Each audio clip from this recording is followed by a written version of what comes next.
ബിസ്മില്ലാഹിർ റഹ്മാനിർ റഹീം. അൽഹംദുലില്ലാഹി റബ്ബിൽ ആലമീൻ. അല്ലാഹുമ്മ സ്വല്ലി അലാ മുഹമ്മദിൻ വഅലാ ആലി മുഹമ്മദ് കമാ സ്വല്ലൈത അലാ ഇബ്രാഹിം വഅലാ ആലി ഇബ്രാഹിം ഇന്നക ഹമീദും മജീദ്.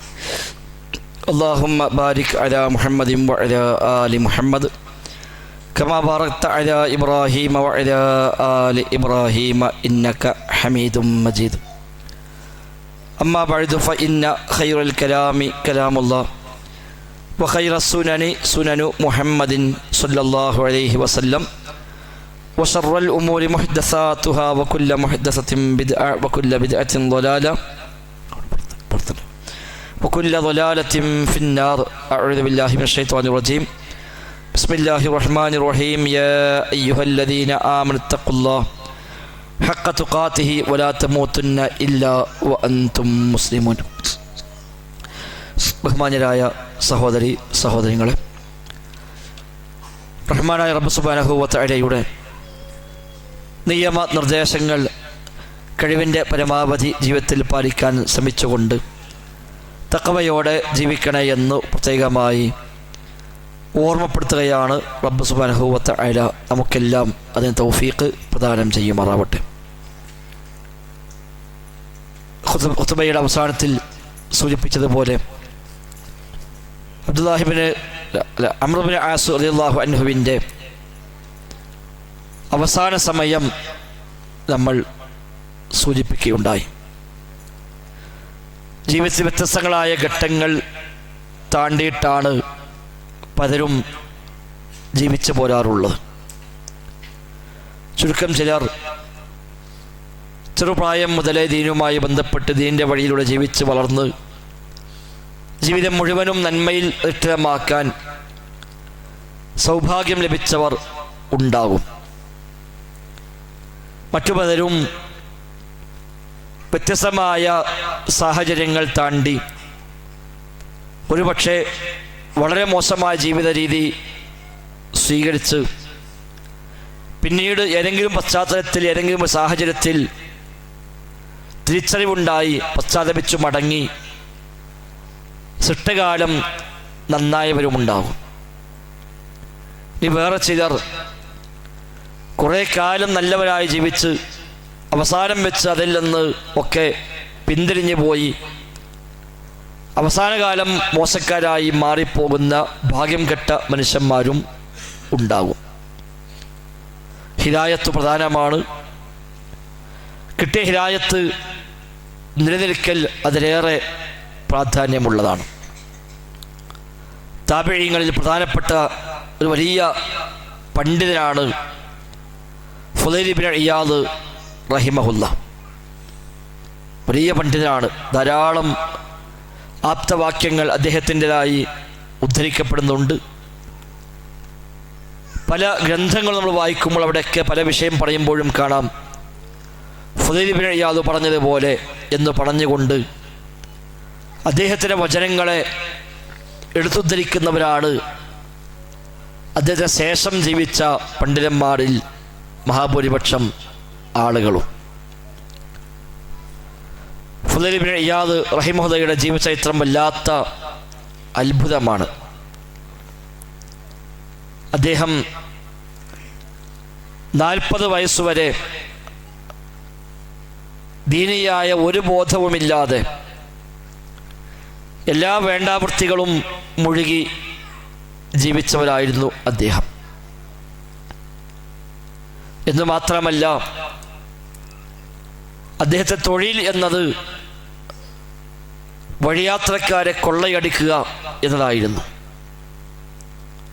യാത്രാസംഘങ്ങളെ വഴികളിൽ മാറിയിരുന്ന് കൊള്ളയടിച്ച് അവിടെ സമ്പാദ്യമെല്ലാം കൈക്കലാക്കി അങ്ങനെയാണ് ഫുളൈൽ ഇബ്നു ഇയാദ് ജീവിതം മുന്നോട്ട് കൊണ്ടുപോയത്.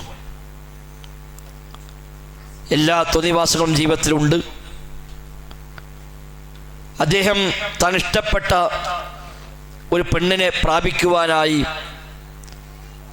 രാത്രി സ്വകാര്യമായി അവളുടെ വീട്ടിലേക്ക് ചെല്ലുന്ന രംഗമുണ്ട്.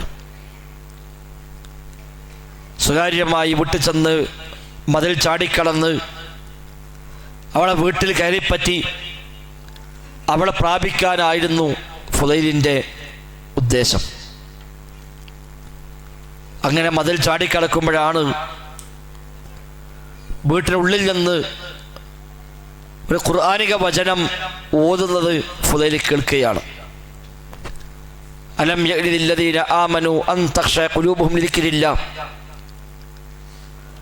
വിശ്വാസികളായ ആളുകൾക്ക് അള്ളാഹുവിനെ ഭയപ്പെട്ടുകൊണ്ട് മനസ്സു പാകപ്പെടാൻ ഇനിയും സമയമായിട്ടില്ലേ എന്ന അർത്ഥമുള്ള ആയത്ത് വീട്ടിനകത്ത് നിന്ന് ഓതുന്നത് ഫുദൈൽ കേൾക്കുകയാണ്. ആ ആയത്താണ് ഫുദൈലിനെ മാറ്റിയത്. അദ്ദേഹം ഒരു നിമിഷം ഒന്ന് സ്റ്റക്കായി. ആ ചോദ്യം മനസ്സിലിങ്ങനെ തറച്ചു. അലം യഅനി ലില്ലദീന ആമനു, മുഅ്മിനീങ്ങൾക്ക് സമയമായിട്ടില്ലേ? അൻ തഖ്ശഅ ഖുലൂബുഹും ലിദിക്രില്ലാഹ്, ദൈവസ്മരണയിലേക്ക് മനസ്സ് വിധേയപ്പെട്ടു വരാൻ ഇനിയും സമയമായില്ലേ എന്നാണ് ചോദിക്കുന്നത്. അദ്ദേഹം ആകെ പരിഭ്രമിച്ചു. വല്ലാത്ത കുറ്റബോധമുണ്ടായി. ഈ ചോദ്യം എന്നോടാണ് എന്ന് അദ്ദേഹത്തിൻ്റെ മനസ്സ് പറഞ്ഞു.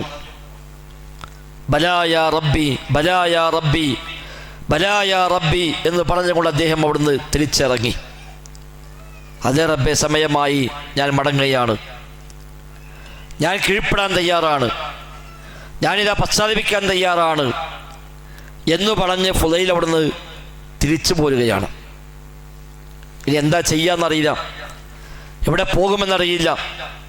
അവിടെ ഒരു യാത്രാസംഘം വിശ്രമിക്കാൻ ഉപയോഗിക്കുന്നൊരു സത്രമുണ്ട്. അവിടെ നേരെ ആ സത്രത്തിലേക്ക് പോയി. രാത്രി പാതിര കഴിഞ്ഞ സമയമാണ്. ആ സത്രത്തിൽ ചെന്ന് തൽക്കാലം അവിടെ അങ്ങനെ കുറച്ച് സമയം കഴിച്ചു കൂട്ടാം എന്നിലേക്ക് പോകുമ്പോഴാണ് ആ സത്രത്തിൽ കയറി ചെന്നപ്പോൾ അവിടെ ഒരു യാത്രാ സംഘം അഭയം തേടി നിൽക്കുന്നുണ്ട്. ആ യാത്രാസംഘം പരസ്പരം പറയുകയാണ്, പാതിരാത്രി കഴിഞ്ഞല്ലോ, ഇനി നമുക്ക് യാത്ര തുടരാം എന്ന് അവർ പറയുമ്പോൾ കൂട്ടത്തിൽ മറ്റുള്ളവർ പറയുന്നു, വേണ്ട, യാത്ര തുടരാനായിട്ടില്ല. കാരണം പോകുന്ന വഴിക്ക് ഫുദൈലുണ്ടാവും. ഫുദൈലെങ്ങാനും കണ്ടുമുട്ടിയാൽ നമ്മെ കൊള്ളയടിക്കും.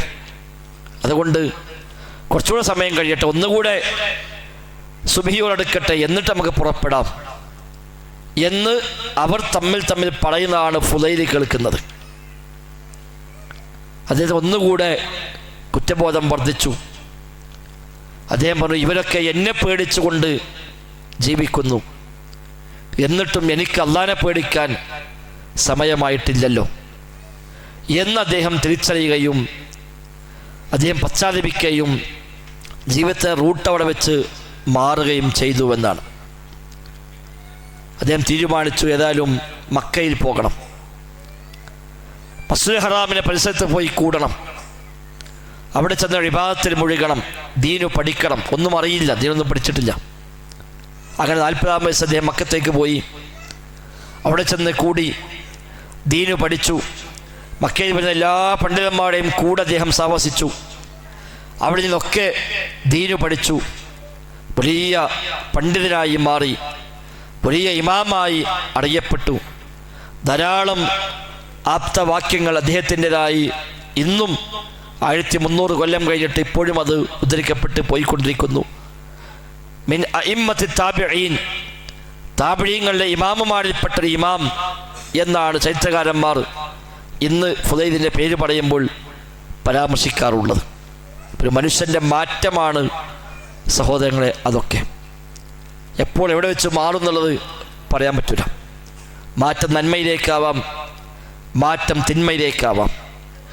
നബി ഞങ്ങൾ നമ്മോട് ആവശ്യപ്പെട്ട പ്രാർത്ഥനയാണ്, അല്ലാഹുമ്മ യാ മുഖല്ലിബൽ ഖുലൂബ് സബ്ബിത് ഖൽബി അലാ ദീനിക.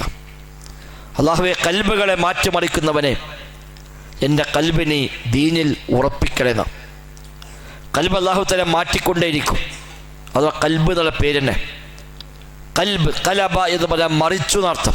കലബ, കൽബ്, മറിച്ചിടുക. ഏതെങ്കിലും സാധനം മറിച്ചിട്ടാൽ അതിന് കലബ എന്ന് പറയാം. അതിൽ നിന്നാണ് ഇൻഖിലാബ് എന്ന പേര്. ഇൻഖിലാബ് സിന്ദാബാന്ന്. ഇൻഖിലാബ് എന്ന കൽബാണ്, മാറി മറിയട്ടെന്ന. ഇപ്പോഴുള്ളതൊക്കെ മാറി മറിഞ്ഞ് പുതിയ സാഹചര്യം വരട്ടെ. വിപ്ലവത്തിൻ്റെ മുദ്രാവാക്യമാണ് ഇൻഖിലാബ്. ഖൽബ് മറിഞ്ഞുകൊണ്ടിരിക്കും. ഒന്ന് കേൾക്കുമ്പോൾ അത് ശരിയാ തോന്നും, മറ്റത് കേൾക്കുമ്പോൾ അത് ശരിയാന്ന് തോന്നും. നല്ല ഉപദേശം കിട്ടുമ്പോൾ അതിലേക്ക് മനസ്സ് പാകപ്പെടും. ദുഷിച്ച സാഹചര്യം ഉണ്ടാകുമ്പോൾ മനസ്സ് അതിലേക്ക് പാകപ്പെടും. തോന്നിവാസികളെ കൂടെ കൂടിയാൽ അങ്ങനെ ആകണമെന്ന് മനസ്സ് ആഗ്രഹിക്കും. നല്ല നല്ല വേദികൾ, നല്ല നല്ല മനുഷ്യന്മാരുമായി സഹവസിച്ചാൽ അവരെപ്പോലെ ആകണമെന്ന് ആഗ്രഹിക്കും. മനുഷ്യൻ്റെ ഖൽബിൻ്റെ പ്രത്യേകതയാണ്. അല്ലാഹുമ്മ യാ മുഖല്ലിബൽ ഖുലൂബ് സബ്ബിത് ഖൽബി അലാ ദീനിക്. റബ്ബേ, ഖൽബുകളെ മാറ്റിമറിക്കുന്നവനെ എൻ്റെ ഖൽബ് നിൻ്റെ ദീനിൽ നീ ഉറപ്പിച്ചു നിർത്തണേ എന്ന് അല്ലാഹുവിൻ്റെ റസൂലാണ് ധാരാളമായി പ്രാർത്ഥിച്ചത് സ്വല്ലല്ലാഹു അലൈഹി വസല്ലം. നമ്മളും ആ പ്രാർത്ഥന ജീവിതത്തിൻ്റെ ഭാഗമാക്കി മാറ്റണം. എന്നും നന്മയിൽ നിലനിൽക്കാൻ പറ്റണം. ആഖിബത്ത് പ്രധാനമാണ്. ഹുസ്നുൽ ഖാത്തിമ, നല്ല പര്യവസാനം. കുറേ കാലം നല്ല വഴിയിൽ ജീവിച്ച് അവസാനം വെച്ച് മോശക്കാരായി പോകുന്ന ആളുകളുണ്ട്. ഏറ്റവും വലിയ നഷ്ടക്കാർ അവരാണ്. ഹുസ്നുൽ ഖാത്തിമ, നല്ല പര്യവസാനം. ആഖിബത്ത്, പര്യവസാനം നന്നാവുക എന്നത് പ്രധാനമാണ്. ജീവിതകാലം ഫുള്ള് നന്മയുടെ വഴിയിൽ ജീവിച്ച് മോശക്കാരായി മരിച്ചു പോകുന്ന സാഹചര്യം വന്നാൽ എല്ലാം നഷ്ടമായി മാറും. നബി തങ്ങൾ പറഞ്ഞ ചില ആളുകൾ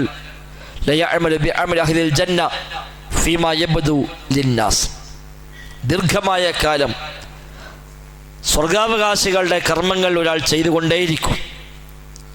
അങ്ങനെ കുറേ കാലം ചെയ്ത് അവസാനം വെച്ച് അയാൾ നരകക്കാട് അമൽ ചെയ്യും. ആ നരകക്കാട് മരിച്ചു പോകും. അയാൾ നരകാവകാശിയായി മാറുകയും ചെയ്യും. വേറെ ചില ആളുകൾ ദീർഘമായ കാലം നരകക്കാരുടെ അമലുകൾ ചെയ്യും. പക്ഷെ അവസാനം വെച്ച് അയാൾ നന്നായി നന്മകൾ ചെയ്ത് ആ നന്മയോടെ അയാൾ മരണപ്പെട്ട് അയാൾ സ്വർഗാവകാശിയായി തീരുകയും ചെയ്യും. ഇന്നമൽ അഅ്മാലു ബിഖവാതീമിഹ എന്ന് നബി തങ്ങൾ ശേഷം പറഞ്ഞു. അമലുകൾ അതിൻ്റെ പര്യവസാന പ്രകാരമാണ് കണക്കാക്കപ്പെടുക. ദുനിയാവെന്ന് മരിച്ചു പോകുമ്പോൾ എന്താണ് അവസ്ഥ, ഈമാൻ എങ്ങനെയാണ്, അഅ്മാൽ എങ്ങനെയാണ്, അതനുസരിച്ചാണ് ഒരാൾ നരകസ്വർഗത്തിൻ്റെ അവകാശികളായി നിശ്ചയിക്കപ്പെടുന്നത്. അതുകൊണ്ട് ഖാത്തിമത്ത് നന്നാവണം, പര്യവസാനം നന്നാവണം. അതിനു വേണ്ടി നമ്മൾ ദുആ ചെയ്യണം. ഇന്നൊരു പക്ഷേ നന്മയുടെ വഴിയിലുണ്ടാകും, എന്നും അങ്ങനെ ആകുമോ നമുക്കറിയില്ല. സജീവമായി ദീനിന് വേണ്ടി ഓടിച്ചടർന്ന ആളുകൾ പോലും പിന്നീടൊരു ഘട്ടത്തിൽ അതെല്ലാം നിർത്തി അവസാനിപ്പിച്ച് തെറ്റായ വഴിക്ക് പോയ എത്രയോ മനുഷ്യന്മാർ നമുക്കെല്ലാം പരിചയമുണ്ട്. ആ ഒരു ദുർഗതി വരാതിരിക്കാൻ ജാഗ്രത പാലിക്കുക. റബ്ബിനോട് ധാരാളമായി ദുആ ചെയ്യുക. അല്ലാഹു തആല അവൻ്റെ ദീനിൽ എന്നും നമ്മെ ഉറപ്പിച്ച് നിർത്തുമാറാവട്ടെ. സ്വർഗം നൽകി അല്ലാഹു നമ്മെ അനുഗ്രഹിക്കുമാറാവട്ടെ. ഭയാനകമായ നരകാഗ്നിയിൽ നിന്ന് റബ്ബ് സുബ്ഹാനഹു വ തആല നമ്മയെല്ലാം കാത്ത് രക്ഷിക്കുമാറാവട്ടെ. ആമീൻ. അനിവാര്യമായി അറിയേണ്ട കാര്യങ്ങൾ ചോദിക്കാനുള്ള സന്ദർഭമാണ്. കഴിഞ്ഞ ആഴ്ചയിലൊക്കെ പറഞ്ഞ പോലെ വളരെ കൃത്രിമമായ ചോദ്യങ്ങൾ ആവശ്യമില്ല. അറിയണമെന്ന് ആഗ്രഹമുള്ള എല്ലാവർക്കും ഉപകാരപ്പെടുന്ന ചോദ്യങ്ങളാണ് ചോദിക്കേണ്ടത്. അറിയുമെങ്കിൽ പറയാം എന്ന് സൂചിപ്പിച്ചുകൊണ്ട് ചോദ്യങ്ങളിലേക്ക് കടക്കാം. റബ്ബ് നമ്മിൽ നിന്ന് കബൂലാക്കുമാറാവട്ടെ. ആമീൻ. നമസ്കാരം.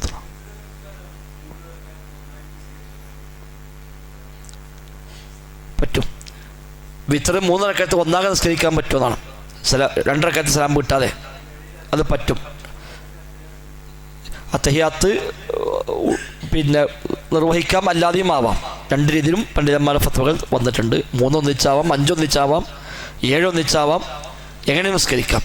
ഏറ്റവും അഫ്ളൽ 2-2-2 നിസ്കരിക്കുക, അവസാനം 1 നിസ്കരിക്കുക. അതാണ് ഏറ്റവും ശ്രേഷ്ഠമായത്. സ്വലാത്തുൽ ലൈലി മസ്ന മസ്ന, രാത്രി നിസ്കാരം 2-2 ആകുന്നു എന്ന് നബി ഞങ്ങൾ പറഞ്ഞു. ഫൈൻ ഖിഫ്ത സുബ്ഹ ഫസല്ലി വാഹിദ, നീ സുബ്ഹിയായി എന്ന് ഭയപ്പെട്ടാൽ 1 റക്അത്ത് നിസ്കരിക്കുക എന്ന് ഹദീസിൽ വന്നിട്ടുണ്ടെങ്കിൽ ഫൗത്തിർ ബി വാഹിദ, 1 റക്അത്ത് കൊണ്ട് നീ വിത്റാക്കുക എന്നൊക്കെ ഹദീസിൽ വന്നിട്ടുണ്ട്. ഏറ്റവും ശ്രേഷ്ഠമായത് 2 വേറെയും 1 വേറെയുമായി നിസ്കരിക്കലാണ്. എന്നാൽ ഒറ്റ സലാമിൽ ഒറ്റ തഹിയാത്തിൽ 3 റക്അത്ത് നിസ്കരിച്ചാലും വിരോധമൊന്നുമില്ല. പക്ഷെ നിയ്യത്ത് ആദ്യമേ വേണം എന്ന് മാത്രം. അല്ലാഹു അഅലം.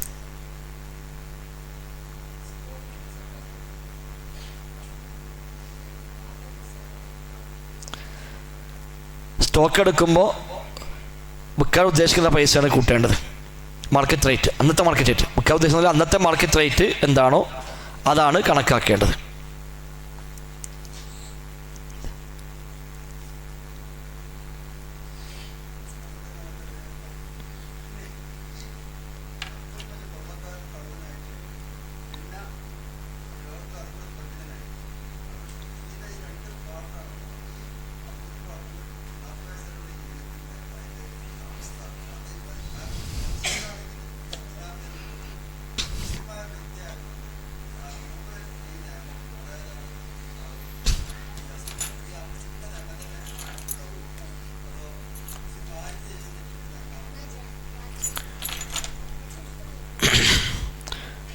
അതായത് ഫുദൈൽ ഇബ്നു ഇയാദിൻ്റെ ചരിത്രം നമ്മൾ പറഞ്ഞു.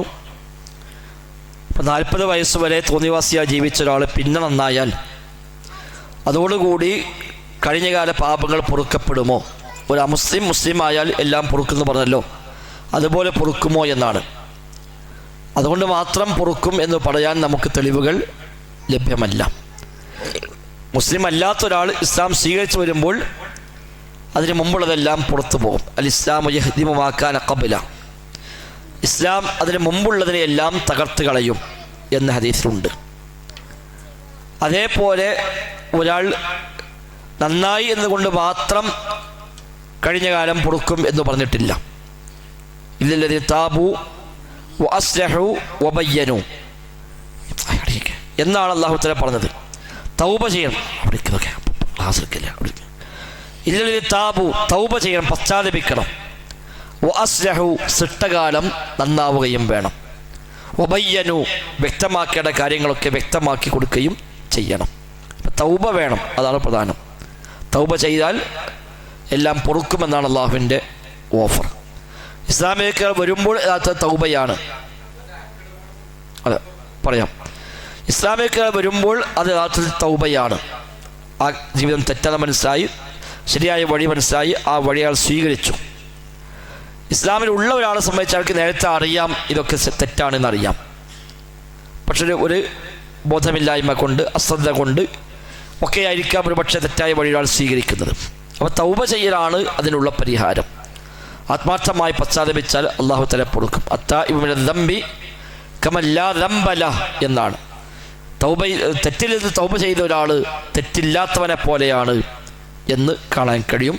അപ്പോൾ റബ്ബ് സ്വീകരിക്കുന്ന പശ്ചാത്താപമാണെങ്കിൽ അതൊക്കെ അല്ലാഹു തആല പുറത്ത് നൽകും. എന്നാൽ മനുഷ്യന്മാരുമായി ഇടപെട്ട കാര്യമാണെങ്കിൽ അത് അല്ലാഹുവിനോട് തൗബ ചെയ്യുകയും വേണം, ആ മനുഷ്യന്മാരുമായുള്ള ഇടപാടുകൾ തീർക്കുകയും വേണം.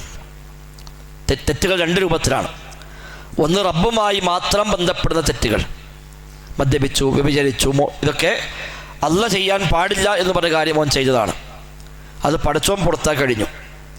മറ്റൊന്ന് സൃഷ്ടികളുമായി കൂടി ഇടപെടുന്ന കാര്യം, ജനങ്ങളെ പരിഹസിച്ചു, അവനെ ഗീബത്ത് പറഞ്ഞു, നമീമത്ത് പറഞ്ഞു, അവിടെ സമ്പത്ത് അന്യായമായി അപഹരിച്ചു, ഇതൊക്കെ അല്ല ചെയ്യാൻ പാടില്ല എന്ന് പറഞ്ഞ കാര്യം ചെയ്തതാണ്.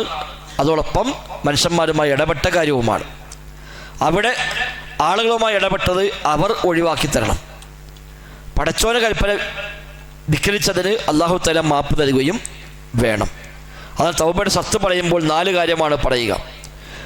3 കാര്യം: 1 ആത്മാർത്ഥമായി ഖേദിച്ചു മടങ്ങുക, 2 ചെയ്ത തെറ്റിൽ അവൻ മാറി നിൽക്കുക, 3 ഇനി ഭാവിയിൽ ചെയ്യുകയില്ല എന്നവൻ തീരുമാനിക്കുക. 4ാമത്തെ കാര്യം വബറാഅത്തിൻ മിൻ കുല്ലി ഹഖ്ഖിൽ ആദമി, മനുഷ്യരുടെ എല്ലാ ഹക്കിൽ നിന്നും അവൻ ഒഴിവാകുക. അപ്പോൾ ആളുകളുമായി ബന്ധപ്പെട്ട വിഷയമാണെങ്കിൽ അവരെ ചെന്ന് കണ്ട് പിടിച്ച് ഇടപാടുകൾ തീർത്ത് കൊടുക്കാളെ കൊടുത്ത് അല്ലെങ്കിൽ മാപ്പ് ചോദിച്ച് അവൻ തന്നെ അത് ഒഴിവാക്കി തരണം. എന്നാൽ അതോടൊപ്പം പടച്ച റബ്ബ് ചെയ്യാൻ പാടില്ല എന്ന് പറഞ്ഞ കാര്യമാണ് ചെയ്തത്, അതിന് അല്ലാഹുവിനോട് അവൻ പശ്ചാത്തപിക്കുകയും വേണം. അപ്പോഴേ അത്തരം തിന്മകൾ പുറത്തു കിട്ടുകയുള്ളൂ. അത് ആരുമായൊക്കെ ബന്ധപ്പെട്ടോ അവരിൽ നിന്നൊക്കെ അതിനുള്ള പരിഹാരം തേടുക എന്നത് പ്രധാനമാണ്. വല്ലാഹു അഅലം.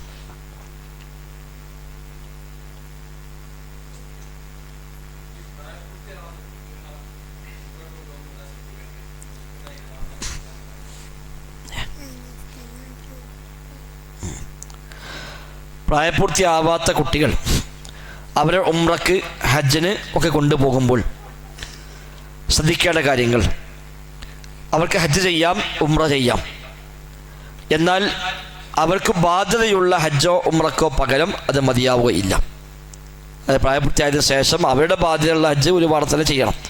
ചെറുപ്പത്തിൽ വാപ്പാനെ ഹജ്ജിന് പോയി എന്നതുകൊണ്ട് ഇസ്ലാമിൻ്റെ ഫർളായ ഹജ്ജ് എന്ന ബാധ്യത വീടുകയില്ല. എന്നാൽ ഹജ്ജ് സ്വഹിയാവുകയും ചെയ്യും. എത്ര ചെറിയ കുട്ടിയാണെങ്കിലും ഹജ്ജ് ചെയ്താൽ ഹജ്ജ് സ്വഹിയാകും. പക്ഷേ അവൻ്റെ ബാധ്യതയായ ഹജ്ജിന് പകരം അത് മതിയാവുകയില്ല. നബി തങ്ങളുടെ മുമ്പിൽ ഒരു സ്ത്രീ വന്നു. ഇമാം തിർമിദി റിപ്പോർട്ട് ചെയ്ത ഹദീസാണ്. ആ സ്ത്രീ തൻ്റെ ഒരു കുട്ടിയെ ഇങ്ങനെ ഉയർത്തി കാണിച്ചു നബിയുടെ അടുത്തേക്ക്. അപ്പോൾ ചെറിയ കുട്ടിയർത്ഥം ചോദിച്ചു, അലി ഹാദാ ഹജ്ജുൻ, ഈ കുട്ടിക്ക് ഹജ്ജുണ്ടോ എന്ന് ചോദിച്ചപ്പോൾ നബി തങ്ങൾ പറഞ്ഞു, അം ഉണ്ട്, ഓലക്ക് അജ്റുൻ, നിനക്ക് കൂലിയും കിട്ടും എന്ന് നബി തങ്ങൾ പറയുകയും ചെയ്തു. അപ്പം അവിടെ ആൺകുട്ടിയാണെങ്കിൽ പുരുഷന്മാർ ഇഹ്റാമിൽ ശ്രദ്ധിക്കേണ്ട എല്ലാ കാര്യവും ആ കുട്ടിയുടെ കാര്യത്തിൽ ഈ രക്ഷിതാവ് ശ്രദ്ധിക്കണം. അഥവാ തുന്നിക്കൂട്ടിയ വസ്ത്രം ധരിക്കാൻ പാടില്ല, സുഗന്ധം ഉപയോഗിക്കാൻ പാടില്ല. ആ നിലക്ക് ഇഹ്റാമിൽ കയറിയാൽ ഒരാൾക്ക് എന്തെല്ലാം പാടില്ല എന്നുണ്ടോ അതൊക്കെ ആ കുട്ടിയുടെ കാര്യത്തിലും ശ്രദ്ധിക്കേണ്ടതുണ്ട്. പെൺകുട്ടിയാണെങ്കിൽ വസ്ത്രത്തിൽ പ്രത്യേകിച്ചൊന്നുമില്ല, മറ്റു കാര്യങ്ങൾ അവരും ശ്രദ്ധിക്കേണ്ടതുണ്ട്. പ്രത്യേകിച്ചൊന്നുമില്ല. സ്വാഭാവികമായി നെയ്യത്ത് ചില കുട്ടിക്ക് ഉണ്ടാവണമെന്നില്ല. കുട്ടിക്ക് നെയ്യത്ത് അറിഞ്ഞോളപ്പം പറഞ്ഞു കൊടുക്കാം, കർമ്മങ്ങൾ നമ്മൾ കുട്ടിക്ക് പറഞ്ഞു കൊടുക്കാം, കുട്ടിയോട് ചെയ്യിപ്പിക്കാം, അതേപോലെ നിർദ്ദേശങ്ങൾ നൽകാം. ആ കുട്ടിയെ കൊണ്ട് ചെയ്യിപ്പിക്കാൻ പറ്റാവുന്നതൊക്കെ നമ്മൾ ചെയ്യിപ്പിക്കാം. എന്നാൽ ആ കുട്ടിക്ക് ഇസ്ലാമിൽ ഫർളായ ഹജ്ജ് എന്നത് ഇതുകൊണ്ട് വീടുകയില്ല. അത് പ്രായപൂർത്തിയായതിനു ശേഷം അവന് വേറെ തന്നെ നിർവഹിക്കുകയും ചെയ്യേണ്ടതുണ്ട്. അല്ലാഹു അഅലം.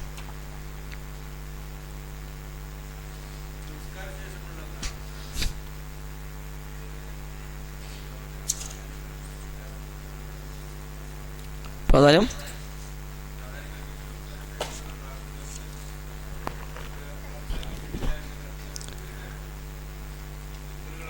അതെ, നമ്മൾ ഒന്നാമത്തെ വെള്ളിയാഴ്ച ആവശ്യം വന്നിരുന്നു. അതിൻ്റെ മറ്റൊരു ഭാഗം നബി സ്വല്ലല്ലാഹു അലൈഹി വസല്ലം തങ്ങൾ നിസ്കാര ശേഷം ഏറ്റവും കൂടുതൽ നിർവഹിച്ചത് ദിക്റുകളാണ്. അദ്കാറുസ്സലാ, നമസ്കാരവുമായി ബന്ധപ്പെട്ട ദിക്റുകളാണ് നബി തങ്ങൾ ഏറ്റവും അധികം നിർവഹിച്ചത്. ആ ദിക്റുകളൊക്കെയും ഒരർത്ഥത്തിൽ ദുആകൾ തന്നെയാണ്. ദിക്ർ വേറെ ദുആ വേറെ എന്ന് കാണേണ്ടതില്ല. അപ്പം ആദ്യം നിസ്കാര സലാം വീട്ടി ആദ്യം പറഞ്ഞത് ഇസ്തിഗ്ഫാറാണ്, അസ്തഗ്ഫിറുല്ലാഹ് ദിക്റാണ്, ദുആയുമാണ്. അല്ലാഹുമ്മ അഇന്നി അലാ ദിക്രിക വ ശുക്രിക ദിക്റാണ്, അതോടൊപ്പം ദുആ ആണ്. അപ്പം അത്തരം ദിക്റുകളൊക്കെ തന്നെയാണ് യഥാർത്ഥത്തിൽ ദുആ എന്നുള്ളത്. നബി തങ്ങൾ നിസ്കാര ശേഷം അധികം നിർവഹിച്ചത് ഇത്തരം അദ്കാറുകളാണ്, പഠിപ്പിക്കപ്പെട്ട നിർദ്ദേശിക്കപ്പെട്ട ദിക്റുകൾ. അതാണ് നിസ്കാര ശേഷം ഉള്ളത്. ദുആ എന്നുള്ളത് ഇജാബത്തുള്ള സമയങ്ങളിൽ ഒന്നാണ് നിസ്കാരത്തിൻ്റെ പിറകെയുള്ള സമയം എന്ന നിലയ്ക്ക് നമുക്ക് ഉപയോഗപ്പെടുത്താം. ആ പിറകെ എന്ന് പറഞ്ഞാൽ എന്താണ് എന്ന് ഒന്നാമത്തെ വെള്ളിയാഴ്ച നമ്മളിവിടെ വിശദമായി പറഞ്ഞു. ഒന്നുകിൽ അത്തഹിയാത്തിൻ്റെ അവസാന സമയത്തുള്ള പ്രാർത്ഥനയാണ്, അല്ലെങ്കിൽ സലാം വിട്ട ശേഷമുള്ളതും അതിൽ ഉൾപ്പെടും. ആ നിലയ്ക്ക് ഇജാബത്തുള്ള സമയം എന്ന നിലയ്ക്ക് നമുക്ക് ആ സമയത്ത് ഉപയോഗിക്കാം. നബിതങ്ങൾ ആ സമയത്ത് നിർവഹിച്ചത് അധികവും അദ്കാറാണ്, ദിക്റുകളാണ്. ആ ദിക്ർ ആവട്ടെ പലതും ദുആ കൂടി ഉൾപ്പെടുന്ന കാര്യം തന്നെയാണ്. ദുആ എന്ന് പറയുമ്പോൾ നമ്മുടെ ഒരു ആവശ്യം അല്ലാഹുവിനോട് ചോദിക്കുക എന്നത് മാത്രമല്ല ദുആ.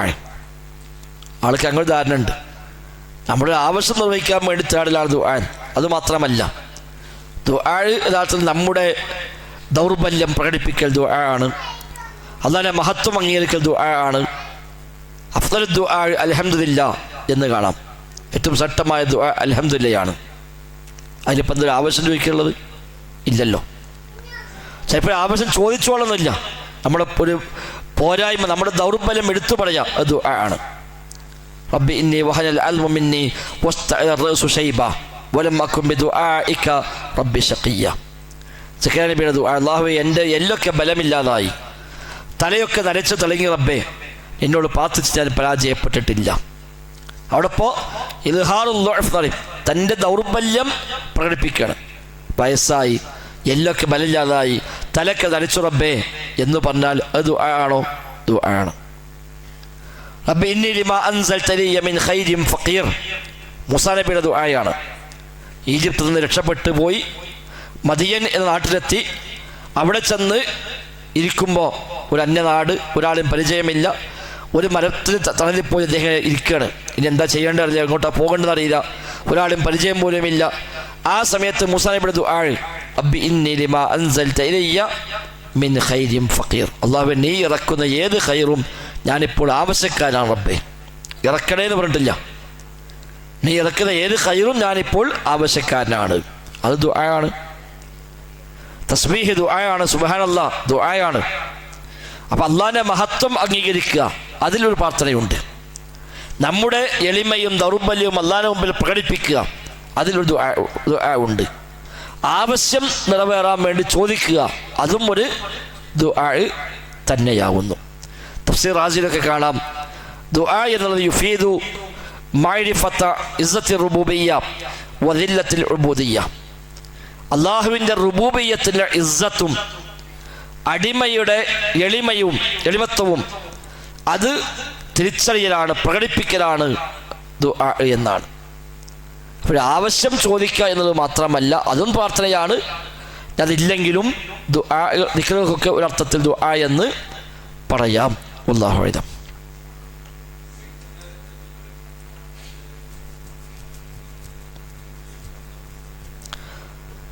വൈകുന്നേരത്തെ ദിക്റുകൾ അസറിന് ശേഷം മുതൽ ആരംഭിക്കാൻ പറ്റും.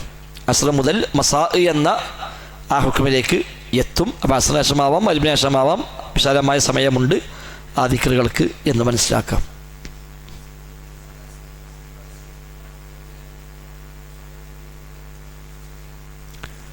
അത് നോക്കണം, ഒന്ന് ഉറപ്പെടുത്തുന്നുണ്ട്. സൂറത്തുൽ ഇഖ്ലാസ് 10 പ്രാവശ്യം മോദിയാൽ സ്വർഗത്തിൽ വീടുണ്ടാകും എന്ന ഹദീസുണ്ട്. സ്വഹീഹ് ആണോ അല്ലേ എന്നുള്ളത് ഒന്ന് ഉറപ്പെടുത്തി പറയാം.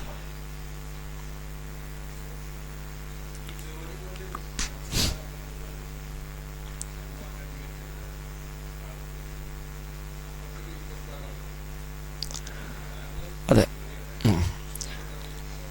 ജംഅ് ചെയ്യുന്ന വിഷയത്തിൽ പ്രതിബന്ധങ്ങളാണ് ജംഇനുള്ള കാരണങ്ങൾ, തടസ്സങ്ങൾ. ഓരോ സമയത്ത് നിസ്കരിക്കാനുള്ള തടസ്സം അയാൾക്കുണ്ട്. ആ തടസ്സം രോഗമാവാം, ജോലിയാകാം, ചൂടാവാം, തണുപ്പാവാം, മഴയാവാം. അതൊക്കെ ജംഇനുള്ള ന്യായമായ കാരണങ്ങളാണ്. മഴ പെയ്തപ്പോൾ നബി തങ്ങൾ ജംഅ് ആക്കിയിട്ടുണ്ട്. ബാങ്ക് വിളിക്കുമ്പോൾ ഹയ്യ അല സ്വലാ എന്ന് പറയേണ്ടതില്ല എന്ന് നബി തങ്ങൾ പറഞ്ഞു. ഹയ്യ അല സ്വലാ കേട്ട പള്ളിക്ക് വരണല്ലോ, അപ്പോൾ അത് പറയേണ്ടെന്ന്. സ്വല്ലൂ ഫീ റിഹാലിക്കും, നിങ്ങളുടെ കൂടാരങ്ങളിൽ, വീടുകളിൽ നിങ്ങൾ നിസ്കരിക്കുക എന്ന് പറയാനാണ് നബി അവിടെ നിർദ്ദേശിച്ചത്. രോഗിയാണെങ്കിൽ ജംഅ് ചെയ്യാം. അതെ, സൗദി അറേബ്യയിലെപ്പോഴുണ്ട്. പിന്നെ ഒരിക്കൽ നബിതങ്ങൾ മഴയോ രോഗമോ ഇല്ലാതെ ജംഅ് ചെയ്തു എന്ന് ഹദീസിൽ കാണാം. മിൻ ഗൈരി ഉദ്രിൻ വലാ മറദിൻ ഔ വലാ മത്റിൻ, മഴയില്ലാതെ രോഗമില്ലാതെ നബിതങ്ങൾ ഒരിക്കൽ ജംഅ് ചെയ്തു. അപ്പോൾ ചോദിച്ചു, എന്തിനാണ് പിന്നെ ചെയ്തത്? അറാദ അല്ലാ യുഹ്രിജ ഉമ്മതഹു, ഉമ്മത്തിന് പ്രയാസമില്ലാതാക്കാൻ. ഇപ്പം പ്രയാസമുള്ള ഇടങ്ങളിൽ ജംഅ് ഉണ്ട്, അവിടെ ഖസ്റില്ല. ഖസ്ർ എന്നത് യാത്രക്കാർക്ക് മാത്രമുള്ളതാണ്. 4 റക്അത്ത് നിസ്കാരം 2 റക്അത്തായി നിസ്കരിക്കുക, അതാ ഖസ്ർ. അത് യാത്രക്കാർക്ക് മാത്രമുള്ള ഇളവാണ്. ജംഅ് 2 നിസ്കാരങ്ങൾ ഒരേ സമയത്ത് നിർവഹിക്കലാണ്. ളുഹറും അസ്റും കൂടെ ളുഹറിൻ്റെ സമയത്ത് അല്ലെങ്കിൽ അസ്റിൻ്റെ സമയത്ത്, മഗ്‌രിബും ഇശാവും കൂടെ മഗ്‌രിബിൻ്റെ സമയത്ത് അല്ലെങ്കിൽ ഇശായിൻ്റെ സമയത്ത്. സുബഹി ജംഅുമില്ല, ഖസ്റുമില്ല. സുബഹിക്ക് എഴുന്നേറ്റേ പറ്റൂ, ഇനി വേറെ ഇളവൊന്നുമില്ല. ഇപ്പോൾ സുബഹി ജമ്മാക്കൽ വകുപ്പുണ്ട്, നമ്മളൊക്കെ ളുഹർ വരെ കിടന്നു തുടങ്ങും ഞായറാഴ്ചയൊക്കെ. അപ്പോൾ അതില്ല, സുബഹിക്ക് ജംഅുമില്ല, ഖസ്റുമില്ല. ളുഹർ, അസ്ർ, മഗ്‌രിബ്, ഇശാ ഈ നിസ്കാരങ്ങൾ തമ്മിലാണ് ജംഅ് ആക്കാൻ ഇളവുള്ളത്. 4 റക്അത്ത് നിസ്കാരമാണ് ഖസ്റാക്കാൻ ഇളവുള്ളത്. അപ്പോൾ ഇത്തരം പ്രതിബന്ധങ്ങൾക്ക് ജംഅ് ചെയ്യാം. ഒരാൾക്ക് ആ സമയത്ത് പള്ളിയിൽ പോയി നിസ്കരിക്കാൻ പ്രയാസമുണ്ട്, രോഗിയാണ്, ഓരോ സമയത്ത് വുളൂ ചെയ്യാൻ കഴിയില്ല, വുളൂ ചെയ്ത് കൊടുക്കാനൊന്നും ആളുകളില്ല, അങ്ങനെ എണീറ്റ് പോകാവുന്ന സാഹചര്യമല്ല, അത് ശക്തമായ ചൂടാണ്, ഒരിക്കലും പുറത്തിറങ്ങിയാൽ ശരീരത്തിന് വലിയ ദോഷമുണ്ടാകുമെന്ന് ഭയപ്പെടുന്നു. അങ്ങനെയൊക്കെയുള്ള പ്രതിബന്ധങ്ങളിൽ ഒരാൾക്ക് ജംഅ് ചെയ്യാം. അത് മുൻതിരിച്ചും ചെയ്യാം, പിന്തിരിച്ചും ചെയ്യാം. അസറിനെ ഇങ്ങോട്ട് ജംആക്കാം, ളുഹറിനെ അങ്ങോട്ടും ജമ ചെയ്യാം. പക്ഷെ നിയ്യത്ത് വേണം. ഇപ്പോൾ ളുഹർ അങ്ങോട്ട് ജമാക്കുകയാണെങ്കിൽ ളുഹറിൻ്റെ സമയം തീരുന്നതിന് മുമ്പ് അയാൾക്ക് നിയ്യത്ത് വേണം. ളുഹർ അയാൾ അസറിൻ്റെ കൂടെ ജംആക്കി നിസ്കരിക്കാൻ തീരുമാനിച്ചു എങ്കിൽ അയാൾക്ക് മനസ്സിൽ ആ തീരുമാനം വേണം. ഞാൻ ളുഹർ അസറിൻ്റെ കൂടെ ജംആക്കുന്നു എന്നൊരു നിയ്യത്തൊരു തീരുമാനം അയാൾക്ക് വേണം. അതൊന്നുമില്ല, ഒന്നും ആലോചിച്ചിട്ടില്ല. എങ്ങനെ പോയി യാത്ര ചെയ്യാമെന്ന് വിചാരിച്ച് പോയി പിന്നെ അസ്ർ വാങ്ങിക്കൊടുക്കുമ്പോഴാണ് അയാൾ ഇതിനെപ്പറ്റി ആലോചിക്കുന്നത്. അത് പറ്റൂല. ളുഹറിൻ്റെ സമയം തീരുന്നതിന് മുമ്പ്, ഖളാ ആകുന്നതിന് മുമ്പ് ളുഹറിനെ ഞാൻ അസ്റിൻ്റെ കൂടെ ജംഅ ചെയ്ത് നിസ്കരിക്കുകയാണ് എന്ന തീരുമാനം അയാൾക്ക് ഉണ്ടാകണം. അതാണ് അതിലുള്ള നിയമം. ഖസ്റാണെങ്കിൽ നേരത്തെ പറഞ്ഞ പോലെ യാത്രക്കാരനാണ്. ന്യായമായ ഹലാലായ യാത്രയിലാണെങ്കിൽ ഒരാൾക്ക് ഖസ്റാക്കാം.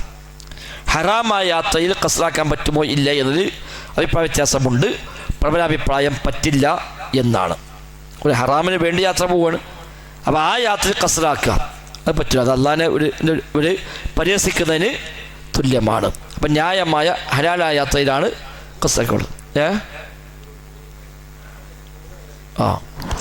ടൂറ് ഹലാലായ ടൂറാണെങ്കിൽ പറ്റും. ഒരു ഹലാലായ ടൂറ് പുണ്യകർമ്മമായ യാത്ര ആകണമെന്നില്ല. പുണ്യകരമായ യാത്ര ആകണമെന്നില്ല. ഹലാലായ അനുവദനീയമായ യാത്രയാണെങ്കിൽ ആ യാത്രയിൽ അത് പറ്റും. അല്ല, ഒരാളിപ്പോൾ ഒരു മോഷ്ടിക്കാൻ പോവുകയാണ്, അപ്പോൾ കക്കാൻ പോകുമ്പോൾ ഇപ്പോൾ എല്ലാവരും ഇപ്പോൾ ബുദ്ധിമുട്ടാണ്, അപ്പം അക്കാലം ജമ്മാക്കി നിസ്കരിക്കുക എന്ന് പറഞ്ഞാൽ അത് പറ്റൂല. അങ്ങനത്തെ ഹറാമുകൾക്ക് വേണ്ടിയുള്ള യാത്രയാണെങ്കിൽ പറ്റൂല. ഹലാലായ ഏത് യാത്രയിലും പറ്റും. അത് ആ നാട്ടിൽ ആ കാലഘട്ടത്തിൽ മുസാഫിർ എന്ന് ഒരാൾക്ക് എപ്പോൾ പറയുമോ അത്തരം യാത്രയിൽ അയാൾക്ക് ഇളവുകൾ എടുക്കാം. നാട്ടിൽ നിന്ന് പുറപ്പെട്ട് കഴിഞ്ഞ് നമ്മുടെ നാട് എന്ന് പറയാവുന്ന പരിധി വിട്ടുകടന്നതിന് ശേഷമാണ് ഖസ്ർ ആരംഭിക്കേണ്ടത്. യാത്ര പോവുകയാണെങ്കിൽ ഇപ്പോൾ ഇവിടെ നമ്മൾ പുറപ്പെടുകയാണ്, ളുഹർക്ക് പള്ളിയിൽ വന്നു, ജമാഅത്തായി നിസ്കരിച്ചു, ഇനി അസ്റും കൂടി അല്പം ജമ്മാക്കി നിസ്കരിക്കുകയാണ്. യാത്ര പോകുമ്പോൾ കുഴപ്പമില്ല, ജമ്മാക്കാം. പക്ഷേ ഇവിടെ നിസ്കരിക്കുകയാണെങ്കിൽ 4-4 നിസ്കരിക്കേണ്ടത്. പറഞ്ഞുതരാം. അപ്പോൾ ഇവിടെ നമ്മൾ നിസ്കരിക്കുകയാണെങ്കിൽ 4-4 നിസ്കരിച്ചിട്ടാണ് പോകേണ്ടത്. എന്നാൽ നമ്മുടെ നാട് വിട്ട് കടന്നിട്ട് നിസ്കരിക്കുകയാണ്. ഇപ്പോൾ ഇവിടെ നിന്ന് പോകുമ്പോൾ ഒരു വേങ്ങര എന്ന ഒരു പരിധി അത് കഴിഞ്ഞു, അയാൾ കൂരിയാടോ കക്കാടോ കുളപ്പുറത്തോ ഒക്കെ പോയിട്ട് അയാൾ നിസ്കരിക്കുകയാണ്, അവിടുന്ന് നിസ്കരിക്കുന്നത് എങ്കിൽ അയാൾ യാത്ര ആരംഭിച്ചു. യാത്രക്കാരുടെ ഹുക്കമായി അപ്പോൾ അയാൾക്ക് രണ്ടും നിസ്കരിച്ചാൽ മതി. അതേപോലെ തിരിച്ചു വരുമ്പോഴും ഇപ്പോൾ യാത്ര കഴിഞ്ഞ് വരുമ്പോൾ ഇപ്പോൾ മഗ്‌രിബ് ഇശാ നമ്മൾ ഇശാനെ കൂടെ ജമ്മാക്കാൻ തീരുമാനിച്ചുകൊണ്ട് പോകുന്നതാണ്, നാട്ടിലെത്തി നിസ്കരിക്കുന്നത്. അപ്പോൾ ഇവിടെ വന്ന് പള്ളിയിലോ നമ്മളെ വീട്ടിലെത്തിയിട്ടാണ്, വീട്ടിലൊക്കെ എത്തി കുളിച്ച് ഫ്രഷായി ഡ്രസ്സൊക്കെ ഒന്ന് മാറിയിട്ട് നിസ്കരിക്കാം എന്നിലക്ക് പോകുന്നതാണ്. അപ്പോൾ വീട്ടിൽ നിസ്കരിക്കുകയാണെങ്കിൽ അയാൾ 4-4, ഇനി മഗ്‌രിബ് ഇശാ ആണെങ്കിൽ 3-4 അയാൾ നിസ്കരിക്കണം. അപ്പോൾ ഖസ്റില്ല, കാരണം യാത്ര അവസാനിച്ചു. നമ്മുടെ നാടിൻ്റെ ബൗണ്ടറി കടന്നാൽ യാത്രക്കാരൻ എന്ന ഹുക്കം കഴിഞ്ഞു. അത് നാട്ടിലെത്തില്ലോ, വീട്ടിലെത്താൻ ആവശ്യമില്ല, നാട്ടിലേക്ക്. അപ്പോൾ നമ്മുടെ ഒരു മഹല്ല് അല്ലെങ്കിൽ നമ്മുടെ ഒരു വാർഡ്, നമ്മുടെ ഒരു പഞ്ചായത്ത് എന്നൊക്കെ പറഞ്ഞാൽ നമ്മുടെ നാട് എന്ന് പറയുന്ന ഒരു പരിധിയിലേക്ക് അയാൾ എത്തിക്കഴിഞ്ഞാൽ യാത്ര അവസാനിച്ചു. വീട്ടിലെത്തുക എന്നുള്ളതല്ല യാത്ര അവസാനിക്കൽ, നാട്ടിലേക്ക് എത്തുക എന്നതാണ് യാത്ര അവസാനിക്കൽ. അപ്പോൾ അതിനപ്പുറത്ത് നിസ്കരിക്കുകയാണ്. ഇപ്പോൾ അയാൾ വരുന്ന വഴിക്ക് ഇവിടെ കൂരാട്ട് നിസ്കരിച്ചു, അല്ലെങ്കിൽ മണ്ണപ്പിലാക്കി നിസ്കരിച്ചു, അല്ലെങ്കിൽ കച്ചേരിപ്പടി നിസ്കരിച്ചു, അതൊക്കെ അയാളെ സംബന്ധിച്ച് നമ്മുടെ ഒരു ഗ്രാമത്തേക്ക് അയാൾ കടന്നിട്ടില്ല. അവിടെ വരെ ആണെങ്കിൽ അയാൾക്ക് 2 നിസ്കരിച്ചാലും മതി. നാട്ടിലേക്ക് എത്തി എങ്കിൽ അയാൾ ഇനി പൂർത്തിയാക്കി നിസ്കരിക്കണം. കാരണം യാത്രക്കാരൻ എന്ന വിധി അതോടുകൂടി അവസാനിച്ചു. ദൂരപരിധി പ്രത്യേകമായി ഹദീസിൽ എടുത്തു പറഞ്ഞിട്ടില്ല. പണ്ഡിതന്മാർക്കിടയിൽ പഴയകാലം മുതലേ വ്യത്യസ്ത അഭിപ്രായങ്ങൾ ആ വിഷയത്തിൽ ഉണ്ട്. ദൂരം എന്നതിനേക്കാൾ ഏറെ യാത്രയുടെ സ്വഭാവമാണ് കണക്കാക്കേണ്ടത് എന്നാണ് ശരിയായ അഭിപ്രായം. അഥവാ ആ നാട്ടിൽ ആ കാലഘട്ടത്തിൽ അയാൾ ഒരു യാത്രയിലാണ് എന്ന് എപ്പോഴാണോ പറയുക, എങ്ങനെയൊക്കെ യാത്രക്കാരൻ്റെ ഹുക്കുമുണ്ട്. ചിലപ്പോൾ ദൂരം അധികം ഉണ്ടായിക്കൊള്ളുന്നില്ല, ചിലപ്പോൾ അധികം ഉണ്ടായാലും അത് യാത്രയായിട്ട് കണക്കാക്കണം എന്നുമില്ല. ഇപ്പോൾ ഗൾഫിൽ പോണ ഒരാൾ, അയാളെ കൊണ്ടാക്കാൻ വേണ്ടി നമ്മൾ ഇവിടെ നിന്ന് കൊച്ചിക്ക് എയർപോർട്ടിൽ പോയി, കൊച്ചി കൊണ്ടാക്കി തിരിച്ച് നമ്മൾ നാട്ടിൽ എത്ര മുമ്പായിട്ട് അയാൾ അവിടെ എത്തിയിട്ടുണ്ടാവും. കൊച്ചിയിൽ ഇവിടെ എത്താൻ 4 മണിക്കൂർ 5 മണിക്കൂറോ വേണം. അയാൾ ചിലപ്പോൾ 3 മണിക്കൂർ കൊണ്ട് ദുബായിലെത്തും. 2000-3000 കിലോമീറ്റർ അയാൾ സഞ്ചരിക്കുന്നത് 2 മണിക്കൂർ 3 മണിക്കൂർ സമയം കൊണ്ടാണ്. നമ്മൾ പക്ഷേ ആ മണിക്കൂറിൽ ഇവിടെ 100-150-200 കിലോമീറ്റർ സഞ്ചരിക്കുകയുള്ളൂ. അപ്പോൾ യാത്രയുടെ വാഹനം ഒരു ഘടകമാണ്. യാത്ര മാർഗം റോഡാണോ അല്ലാത്തതാണോ അതൊരു ഇതാണ്. ജീവിക്കുന്ന കാലഘട്ടം അതിൽ പ്രധാനമാണ്. അതൊക്കെ വെച്ച് യാത്രയുടെ സ്വഭാവങ്ങൾ മാറിക്കൊണ്ടിരിക്കും. അപ്പോൾ സാധാരണഗതിയിൽ ചെറിയൊരു പോക്ക് ഒരു യാത്ര എന്ന് കണക്കാക്കൂല. അങ്ങനത്തെ ഒരു പോക്കാണെങ്കിൽ അതിൽ ജമ്മു കാശ്മീരൊന്നും പറ്റില്ല. നമ്മൾ സാധാരണ ഇപ്പോൾ ഒരു കാര്യപ്പെട്ടൊരു വിരുന്നേരം വന്നു, അപ്പോൾ നല്ല മീൻ ഇവിടെ മാർക്കറ്റിൽ പോയി വയ്ക്കുക, അപ്പോൾ അവിടെ നിന്നില്ല, എന്നാൽ നമ്മളാട് പരപ്പങ്ങാടി പോയി വെക്കുക, അവിടെ നിന്ന് കിട്ടും. ഒന്നാട് ചാലിയത്ത് പോവുക, അവിടെ നിന്ന് കിട്ടും എന്ന് പറഞ്ഞാൽ അതിപ്പോഴും പോയി തരാമെന്ന് വണ്ടി എടുത്ത് പോയാൽ മതി. അതൊരു യാത്രയായിട്ട് നമ്മളങ്ങനെയാണ് കണക്കൂട്ടില്ല. അതേ പോയി കണ്ണൂർ വാങ്ങിപ്പോരാം എന്നുള്ളതാണ്. ഞാൻ പുതിയ ഹൈവേക്ക് വന്നാൽ ചിലപ്പോൾ യൂട്ടേൺ അടിക്കണമെങ്കിൽ 10 കിലോമീറ്റർ പോകേണ്ടി വരും. ഓരോ എക്സിറ്റാണ് വിട്ട് കഴിഞ്ഞാൽ പിന്നെ 10 കിലോമീറ്റർ അപ്പുറം പോയിട്ട് വേണ്ടിയും യൂട്ടേൺ അടിച്ച് ഇങ്ങോട്ട് വരേണ്ടത്. അതൊരു യാത്രയായിട്ട് കണക്കാക്കൂല. ഷെയ്ഖ് ഇബ്നു ബാസിലൂടെ ഫത്വ വഹിക്കുന്നുണ്ട്. ഞാൻ താമസിക്കുന്ന റോഡിൻ്റെ ഇപ്പുറത്താണ്, റോഡിന് അപ്പുറത്ത് സൂപ്പർ മാർക്കറ്റ് ഉണ്ട്. സൂപ്പർ മാർക്കറ്റ് പോകണമെങ്കിൽ എനിക്ക് 8 കിലോമീറ്റർ പോകണം. എവിടെയോ പോയി അവിടുന്ന് യൂട്ടേൺ അടിച്ച് വന്നിട്ട് വേണം സൂപ്പർ മാർക്കറ്റിൽ എത്താൻ. പിന്നെ സാധനം വാങ്ങിപ്പോലെ അതേമാതിരി പിന്നെ അതിലും വലിയ ദൂരം തടി വരുമ്പോൾ അപ്പോൾ എനിക്ക് ജമ്മാക്കാൻ പറ്റുമോ? അത് അത്യമല്ല പറ്റൂല, അത് പറ്റില്ല. സാധനം നോക്കിയ നേരം മുമ്പ് കാണും, പക്ഷേ പോയി അല്ലെങ്കിൽ അതൊരു യാത്ര എന്നൊരു കണക്കിൽ പെടുന്നില്ല. അപ്പോൾ സാധാരണഗതിയിൽ ആ നാട്ടിൽ ആ കാലഘട്ടത്തിൽ അയാൾക്കൊരു യാത്രയുണ്ട് എന്ന് എപ്പോൾ പറയും. ഇപ്പോൾ നമ്മൾ ദിവസം വന്ന് നമ്മൾ ബാക്കി ഷെഡ്യൂളൊക്കെ മാറ്റി വെച്ച് നേരത്തെ വണ്ടിയൊക്കെ ഒന്ന് ഏർപ്പാടാക്കി അല്ലെങ്കിൽ ടിക്കറ്റൊക്കെ ബുക്ക് ചെയ്ത് ഇന്നിപ്പോൾ ഒരു ബൈക്ക് പോകാനുണ്ട് എന്നലക്ക് അന്ന് എന്തോ പറയാം, ഇന്ന് പറ്റില്ല, ഞാൻ ബൈക്ക് പുതിയൊരു യാത്ര ഉണ്ട്, ഞാൻ പോവാണ്, എനിക്ക് ഒരു ആവശ്യമുണ്ട്, അത് കുറേ മുമ്പ് തീരുമാനിച്ചതാണ് എന്ന് പറയാം. അന്നത്തെ ബാക്കിയെല്ലാം മാറ്റി നിർത്തി ഈ യാത്രയ്ക്ക് വേണ്ടി ഒരുങ്ങി തയ്യാറായി പോകുന്ന ഒരു യാത്ര. ചിലപ്പോൾ ദൂരം അധികം ഉണ്ടായിക്കോളുന്നില്ല, ചിലപ്പോൾ ദൂരം ഉണ്ടാവുകയും ചെയ്യും. അങ്ങനെ ഒരു യാത്രയാണെങ്കിൽ ആ യാത്രയിൽ അയാൾക്ക് ഈ ആനുകൂല്യങ്ങൾ എടുക്കാം. അപ്പം എപ്പോൾ യാത്ര എന്ന് പറയും എന്നതാണ് ഇതിൻ്റെ അസ്ല്. ഷാഫി ഇമാം റഹിമഹുല്ലാഹ് പറഞ്ഞത് ഒരു രാവും പകലുമുള്ള യാത്രക്കാണ് യാത്ര എന്ന് പറയുക എന്നാണ്. അത് അദ്ദേഹത്തിൻ്റെ കാലത്ത് അന്നത്തെ യാത്രയാണ്. അന്ന് ചിലപ്പോൾ നടന്നാവും പോവുക, ചിലപ്പോൾ കഴിഞ്ഞപ്പുറത്താകും പോവുക, ചിലപ്പോൾ നടന്നു പോകും, വഴിക്കുന്നൊരു യാത്രാ സംഘത്തെ കാണും, പരിചയപ്പെടും, എന്നെ കൊണ്ടുപോയിക്കാ ഒലപ്പം കയറും, കുറച്ചുകൂടെ പോകുമ്പോൾ അവർ വേറെ വഴിക്ക് അവിടെ ഇറങ്ങും. ഇങ്ങനെയൊക്കെയാണ് അന്ന് യാത്ര. അപ്പോൾ ഒരു രാവും പകലുമുള്ള യാത്രക്കാണ് യാത്ര എന്ന് പറയുക എന്ന് ഇമാം ഷാഫി റഹ്മത്തുള്ളാഹി പറഞ്ഞു. എന്നാൽ അദ്ദേഹം അത് കണക്കാക്കി. അപ്പം 24 മണിക്കൂർ ഒരാൾ ഏതായാലും യാത്ര ചെയ്യുമല്ലോ. സ്വാഭാവികമായി നിസ്കരിക്കണം, ഭക്ഷണം കഴിക്കണം, കക്കൂസ് പോകണം, അത്യാവശ്യം ചെറിയ വിശ്രമമൊക്കെ വേണം. അതൊക്കെ കഴിച്ച് ഒരു മനുഷ്യൻ സഞ്ചരിച്ചാൽ എത്താവുന്ന ദൂരം അദ്ദേഹം അന്ന് കണക്കാക്കിയത് 82 മൈൽ എന്നാണ്. ആ കാലത്ത് അത്യാവശ്യമുള്ള വിശ്രമവും അത്യാവശ്യമുള്ള മറ്റു ആവശ്യങ്ങളുമൊക്കെ കഴിച്ച് ബാക്കി സമയം മുഴുവൻ ഒരാൾ സഞ്ചരിച്ചാൽ എത്തുന്ന ദൂരം 82 മൈൽ, 130 കിലോമീറ്റർ. അതാണ് ഇമാം ഷാഫി അന്ന് കണക്കാക്കിയത്. അന്നത്തെ കാലത്ത് അദ്ദേഹം പറഞ്ഞു അതിനാണ് യാത്ര എന്ന് പറയുക. ഹംബലി മതം അനുസരിച്ച് 45-50 കിലോമീറ്റർ ഉണ്ടായാൽ തന്നെ യാത്ര എന്ന് പറയുന്നത് ഓരോ പണ്ഡിതന്മാരും ഓരോ ജീവിച്ച നാടും അന്നത്തെ യാത്രാ സൗകര്യം വെച്ചുകൊണ്ടാണ് അളക്കുക. ഇന്നിപ്പോൾ 24 മണിക്കൂർ ഒരാൾ വിമാനത്തിൽ പോവുകയാണെങ്കിലോ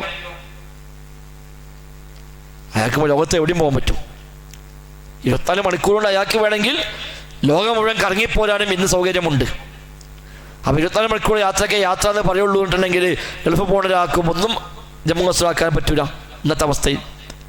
അപ്പം ദൂരം എന്നതല്ല പ്രധാനം, യാത്രയുടെ സ്വഭാവമാണ് പ്രധാനം. ഒരു മുസാഫിറാണ് അയാൾ, യാത്രയിലാണ് എന്ന് നമ്മൾ എപ്പോൾ പറയുമോ അതിനൊക്കെ ഖസ്ർ എന്ന ആനുകൂല്യം എടുക്കാം.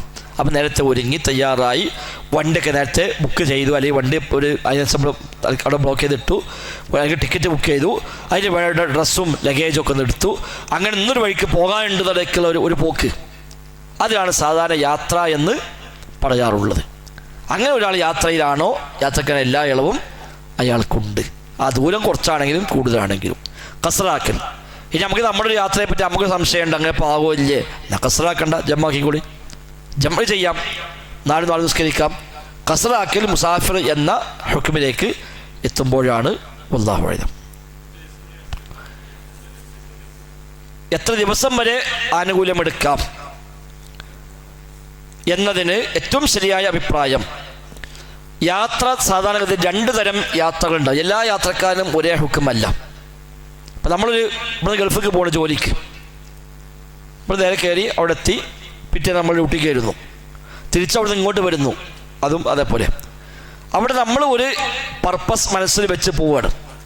6 മാസമോ 8 മാസമോ 1 കൊല്ലമോ 2 കൊല്ലമൊക്കെ അവിടെ നിൽക്കാൻ തയ്യാറായി പോവുകയാണ്. ഇനി അടുത്ത കൊല്ലം വരുള്ളൂ, 2 കൊല്ലം കഴിഞ്ഞിട്ടേ വരുള്ളൂ, 6 മാസം കഴിഞ്ഞിട്ടേ വരുള്ളൂ എന്ന് പറഞ്ഞ് നേരത്തെ അവിടെ നിൽക്കാനുള്ള എല്ലാം തയ്യാറാക്കി പോവുകയാണ്. അത്തരമൊരു യാത്രയാണെങ്കിൽ ആ നാട്ടിലെത്തി 3 ദിവസം അല്ലെങ്കിൽ 4 ദിവസം കഴിഞ്ഞാൽ അയാൾ ആ നാട്ടുകാരുടെ ഹുക്കുമിലേക്ക് മാറും. അപ്പം അയാൾക്ക് ആ 3 ദിവസം അല്ലെങ്കിൽ 4 ദിവസം അയാൾക്ക് കസറാക്കാം. 3 ദിവസമോ 4 ദിവസമോ അയാൾക്ക് കസറാക്കാം. അത് കഴിഞ്ഞാൽ അയാൾക്ക് ആ നാട്ടുകാരുടെ ഹുക്കുമായി മാറി. മുസ്തൗത്തിൻ എന്ന് പറയുന്ന ആ നാട്ടുകാരുടെ ഹുക്കുമായിട്ട് അയാൾക്ക് മുഖീം. ഇപ്പോൾ ഗൾഫിൽ ഇഖാമ ഉണ്ടാവും. എന്താ ഇഖാമ? സ്ഥിരതാമസമാണ് ഇഖാമ, മുഖീമാണ്. അപ്പം അങ്ങനെ ഇഖാമൊക്കെ കിട്ടിയ മുഖീമായി മാറിയാൽ ആ നാട്ടുകാരുടെ വിധി അയാൾക്കുമുണ്ട്. അതാണ് കൂടുതൽ പണ്ഡിതന്മാരും പറഞ്ഞ അഭിപ്രായം. എന്നാൽ ഒരാൾ പോയത് അത്തരമൊരു ആവശ്യത്തിനല്ല.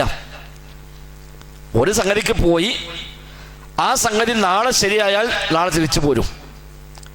അല്ല 2 ദിവസം നിൽക്കേണ്ടി വന്നാൽ 2 ദിവസം നിൽക്കും, 8 ദിവസം നിൽക്കേണ്ടത് 8 ദിവസം നിൽക്കും. അങ്ങനെ പോയതാണെങ്കിൽ അയാൾ അവിടെ സ്ഥിരം നിൽക്കാൻ ഉദ്ദേശിക്കാത്ത കാലത്തോളം അയാൾ മുസാഫിറാണ്. അങ്ങനെ നിന്നിപ്പോൾ ശരി, അപ്പം ഇങ്ങനെ നിന്ന് അയാൾ 1 മാസം നിൽക്കേണ്ടിരുന്നു, ആ 1 മാസം അയാൾ മുസാഫിറായി കണക്കാക്കാം. നബി ഞങ്ങൾ 18 ദിവസം വരെ ഈ ആനുകൂല്യം എടുത്തതുണ്ട്. 18 ദിവസം നബി മുസാഫിൻ്റെ ഹുക്കം എടുത്ത സംഭവങ്ങൾ സ്ഥിരപ്പെട്ട് വന്നിട്ടുണ്ട്. അവിടെ നബി ഞങ്ങൾ 18 ദിവസമാണ് നിൽക്കാൻ തീരുമാനിച്ചത് എന്നില്ല എന്നാണ് അതിന് നൽകുന്ന വ്യാഖ്യാനം. ആ ഹദീസ് വെച്ചുകൊണ്ട് ചില പണ്ഡിതന്മാർ പറഞ്ഞു 18 ദിവസമേ മാക്സിമം പറ്റുള്ളൂ, അതിലേറെ പറ്റൂല. പക്ഷെ അത് ശരിയല്ല. കാരണം 18 ദിവസം നബി നിശ്ചയിച്ചതല്ല. 18 ദിവസം കഴിഞ്ഞപ്പോൾ നബി തിരിച്ചു പോന്നു. ഒരുപക്ഷെ അത് 25 ദിവസം ആയിരുന്നുവെങ്കിൽ ആനുകൂല്യം എടുക്കുമല്ലേ, അത് നബിയെ പറഞ്ഞിട്ടില്ല. തിരക്കില്ല. 18 ദിവസം കഴിഞ്ഞപ്പോൾ അത് നിർത്തി 19 20 നബി സാധാരണ പോലെ ജീവിക്കുകയാണെങ്കിൽ നമുക്കത് പറയാം. അവിടെ അത് പറയാമതല്ല. അപ്പം അങ്ങനെ എത്ര കാലം നിന്നാലും അയാൾ മുസാഫിറാണ് എന്ന് കണക്കാക്കാം. അപ്പോൾ ഒരു ഉദ്ദേശത്തിന് പോയി ആ ഉദ്ദേശം പൂർത്തിയാക്കിയാൽ ഉടനെ മടങ്ങിപ്പോരും എന്ന നിലക്കാണെങ്കിൽ അയാൾ എത്ര ദിവസം നിന്നാലും അയാൾ മുസാഫിറാണ്. പോകുമ്പോൾ തന്നെ ഇത്ര ദിവസം നിൽക്കും തീരുമാനിച്ചു പോവുകയാണെങ്കിൽ ഏറി വന്ന 4 ദിവസം അയാൾ മുസാഫിറിൻ്റെ ഹുക്കുമാണ്. അതാണ് കൂടുതൽ ശരിയായ അഭിപ്രായം. എന്നാൽ അല്ലാത്ത അഭിപ്രായങ്ങളൊക്കെ പറഞ്ഞ പണ്ഡിതന്മാരുണ്ട്. ഇബ്നു ഉസൈമീൻ റഹിമഹുല്ലാഹ് പറഞ്ഞത് ആ നാട്ടിൽ അയാൾ കാലാകാലം താമസിക്കാൻ എന്ന് തീരുമാനിക്കുന്നുവോ അന്നേ അയാൾ മുസാഫിർ അല്ലാതായി മാറുള്ളൂ എന്നാണ്. അവിടെ ഒരു വീടുണ്ടാക്കി, അവിടെ സ്ഥലം വാങ്ങി, അല്ലെങ്കിൽ അവിടെ കല്യാണം കഴിച്ചു, ഇനി അവിടെ നിൽക്കാനാണ് തീരുമാനം, ഇനി നാട്ടിലേക്ക് പോകണില്ല, അയാൾ നാടായി ആ നാടിനെ സ്വീകരിച്ചു എങ്കിലേ അയാൾ മുസാഫിർ അല്ലാതാവുകയുള്ളൂ എന്ന് വരെ പറഞ്ഞ ഫത്വകളും കാണുന്നു. ഭൂരിപക്ഷ അഭിപ്രായവും കൂടുതൽ സൂക്ഷ്മതയും ഈ പറഞ്ഞ രൂപത്തിൽ അയാൾ ആ നാട്ടുകാരുടെ ഹുക്കുമിലേക്ക് 4 ദിവസം കൊണ്ട് മാറുക, ബാക്കി ദിവസങ്ങൾ അയാൾ നാട്ടുകാരനെ പോലെ ആവുക എന്നാണ് കൂടുതൽ സൂക്ഷ്മമായ നിലപാട്. വല്ലാഹു അഅലം.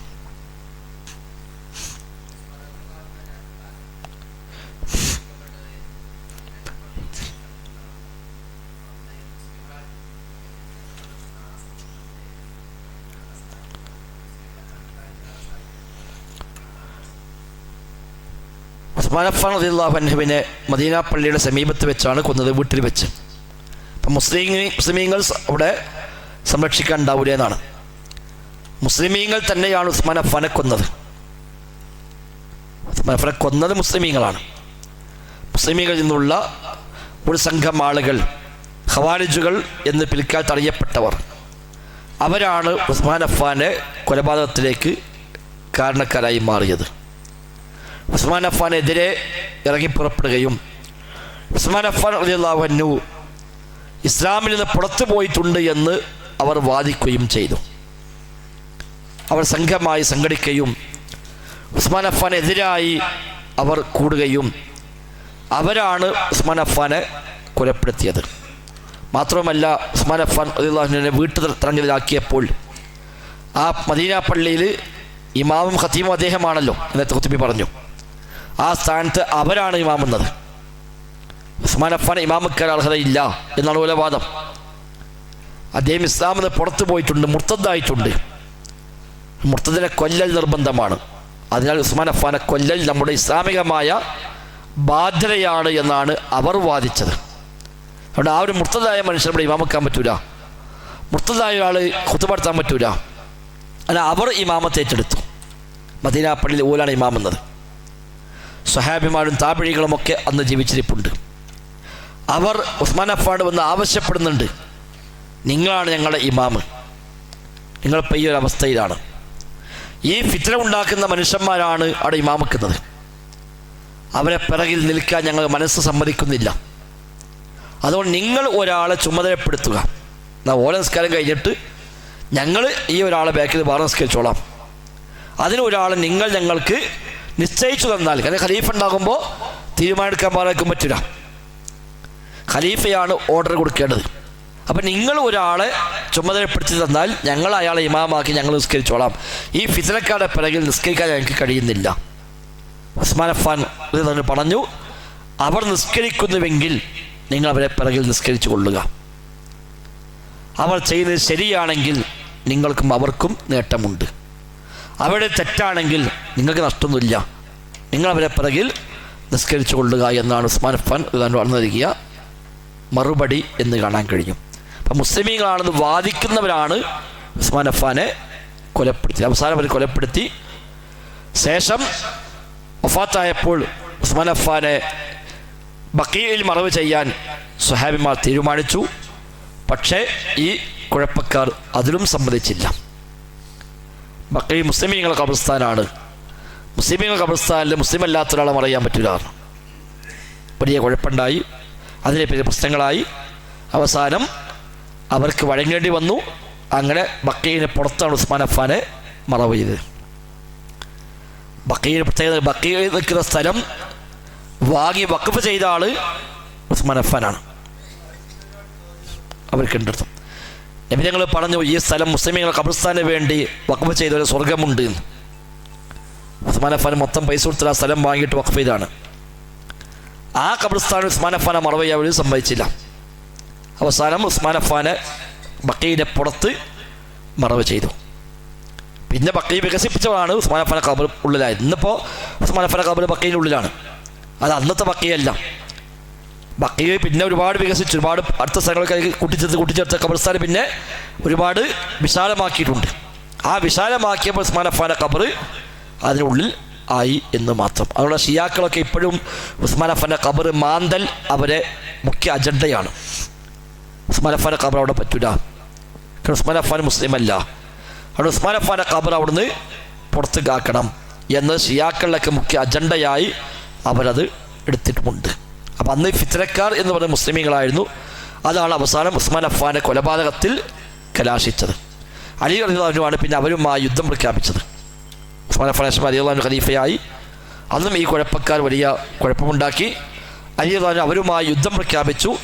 നെഹ്റുവാൻ എന്ന സ്ഥലത്ത് വെച്ച് അവരോട് ഏറ്റുമുട്ടി. അങ്ങനെയാണ് അവരുടെ ആ ഒരു ഊക്ക് അവസാനിക്കുന്നത്. അതിനു മുമ്പ് ഇബ്നു അബ്ബാസ് റളിയല്ലാഹു അൻഹുമ അവരുമായി വാദപ്രതിവാദം നടത്തി. ഇബ്നു അബ്ബാസ് അലി എന്ന് പറയുന്നുണ്ട്, അതിൽ കുറേ സാധാരണക്കാരുണ്ട്, അവരൊക്കെ അറിയാതെ പെട്ടുപോയതായിരിക്കും, അതുകൊണ്ട് അവരുമായൊരു ആദർശ സംവാദം നടത്താൻ ഞാൻ തയ്യാറാണ്, നിങ്ങൾ അനുവാദം തരികയാണെങ്കിൽ. ഖലീഫ ഉണ്ടാകുമ്പോൾ ഖലീഫിൻ്റെ അനുവാദം ഇല്ലാതെ ചെയ്യാൻ പാടില്ല. അലി റളിയല്ലാഹു പറഞ്ഞു, വേണ്ട, അവരുടെ സ്വഭാവം വളരെ മോശമാണ്, അവർ എന്തും ചെയ്യാൻ മടിക്കാത്തവരാണ്, അതുകൊണ്ട് നിങ്ങൾ ദേഹോപദ്രവം ഏൽപ്പിക്കുമെന്ന് ഞാൻ ഭയപ്പെടുന്നു. ഇബ്നു അബ്ബാസ് പറഞ്ഞു, അല്ല, എനിക്കൊരു ആത്മവിശ്വാസമുണ്ട്, നിങ്ങൾ സമ്മതിക്കുകയാണെങ്കിൽ ഞാനൊന്ന് സംസാരിക്കാൻ വരുമായിട്ട്. അദ്ദേഹത്തിൻ്റെ ആ ഒരു നിശ്ചയദാർഢ്യം കണ്ടപ്പോൾ അലി നബി താലിബ് അനുവാദം കൊടുത്തു. അലി റളിയല്ലാഹു സമ്മതപ്രകാരം ഇബ്നു അബ്ബാസ് റളിയല്ലാഹു അൻഹുമ അവരെ മൊത്തം വിളിച്ചുകൂട്ടി അവരെ വെച്ച് പരസ്യമായി അദ്ദേഹം സംവാദം നടത്തി. ഈ ഉമ്മത്തിലെ ആദ്യത്തെ സംവാദം അതാണ്.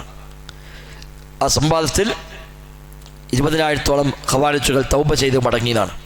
സംവാദം കഴിഞ്ഞപ്പോൾ ബോധ്യപ്പെട്ടു, 20,000 ആളുകൾക്ക് ഹക്ക് മനസ്സിലായി, അവരൊക്കെ മടങ്ങി വന്നു. ബാക്കിയുള്ള ആളുകളുമായി അലി റളിയല്ലാഹു അൻഹു പിന്നീട് യുദ്ധം പ്രഖ്യാപിച്ചു, യുദ്ധം ചെയ്തു. ആ ഖവാരിജുകളുടെ ഏറ്റവും വലിയ ശത്രുവായിരുന്നു പിന്നീട് ഇബ്നു അബ്ബാസ് റളിയല്ലാഹു അൻഹു. പലപ്പോഴും ഇബ്നു അബ്ബാസിനെ വളരെ മോശമായ ഭാഷയിൽ അവരൊക്കെ ചീത്ത പറയുകയും ആക്ഷേപിക്കുകയും അദ്ദേഹത്തെ കൊല്ലാൻ വരെ ശ്രമിക്കുകയും വളരെ നീചമായ പദപ്രയോഗങ്ങൾ അദ്ദേഹത്തിനെതിരെ അവരൊക്കെ പ്രയോഗിക്കുകയും ചെയ്തൊക്കെ പിന്നീട് ചരിത്രങ്ങളിൽ നമുക്ക് കാണാൻ സാധിക്കുന്നുണ്ട്. അല്ലാഹു അഅലം.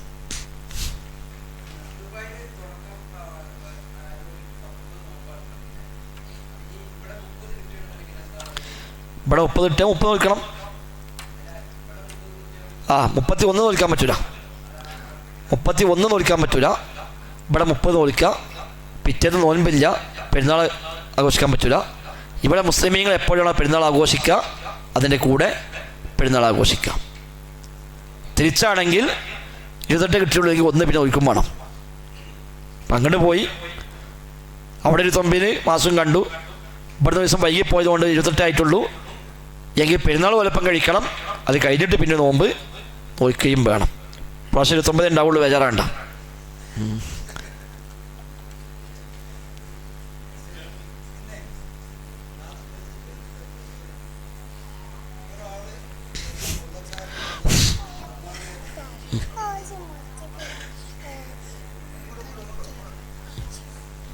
സാജേട്ടാ ഓണം ചോദ്യം ഉണ്ടേ.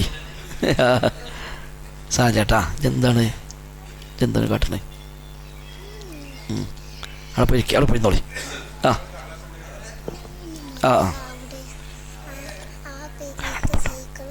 അവിടെ പോണ്ട.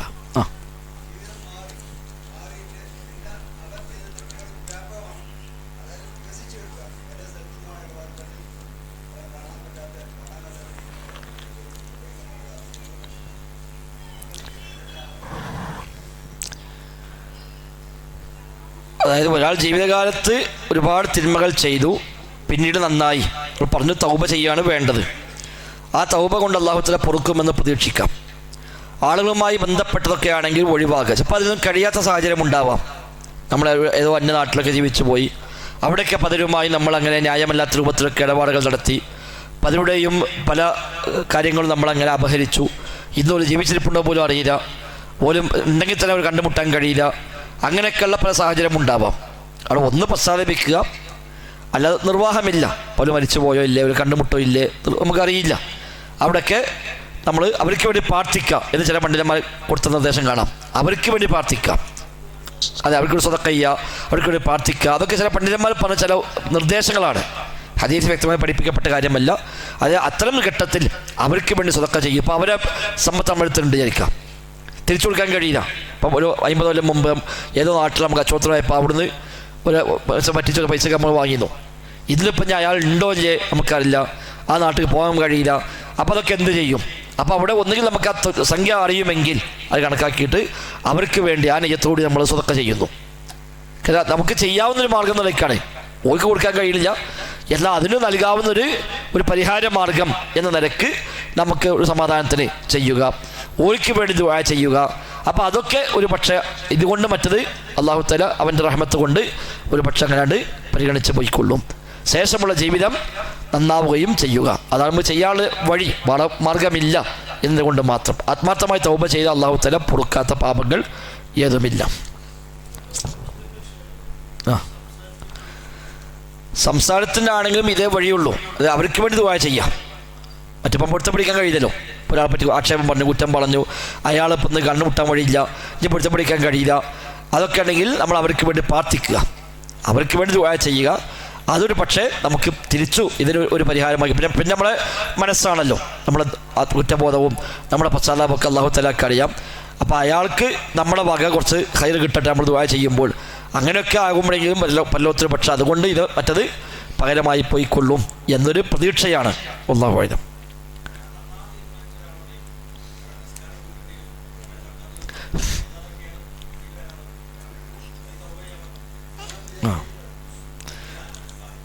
അല്ല, നന്നാകാൻ തീരുമാനിച്ച ഒരാൾ അതിന് എന്തു ചെയ്യാനും തയ്യാറാവണം. അതാണ് നന്നാവുന്നതിൽ ഒരു അടയാളം. അതാണ് ആത്മാർത്ഥമായി പരലോകത്തെ പേടിച്ച ഒരാൾ നന്നാവാൻ തീരുമാനിച്ചാൽ നന്നാവാനുള്ള വഴി എന്താണോ ആ വഴി എത്ര ദുർഘടമാണെങ്കിലും ആ വഴി സ്വീകരിക്കാത്തതാണ് അയാൾ ചെയ്യേണ്ടത്.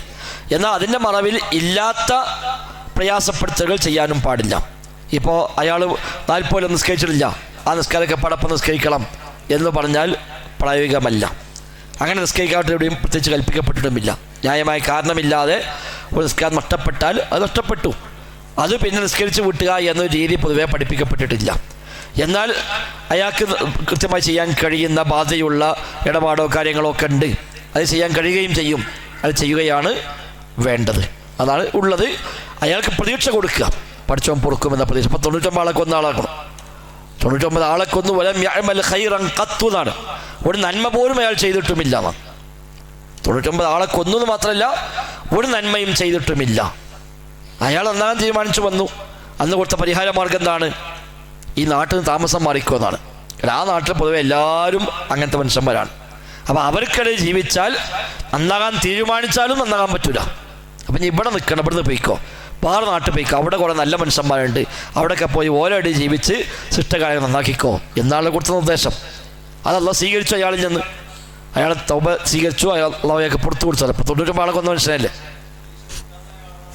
അത് കൊന്നും ചെയ്തു. പ്രതീക്ഷ കൊടുക്കാത്ത ആളെ അയാൾ കൊന്നു. അതായത് അയാളുടെ ഒരു ഇതാണ്. അപ്പോൾ യഥാർത്ഥത്തിൽ പ്രതീക്ഷ കൊടുക്കണം, അല്ലാതെ മഗ്ഫിറത്ത് പറഞ്ഞു കൊടുക്കണം, അള്ളാഹു സ്വീകരിക്കുമെന്ന് പറയണം, തൗബ ചെയ്യാൻ പ്രേരിപ്പിക്കണം. അതാണ് വേണ്ടത്. അത് നമുക്ക് ആ സംബന്ധിച്ചുള്ള പാഠം അത് തന്നെയാണ്.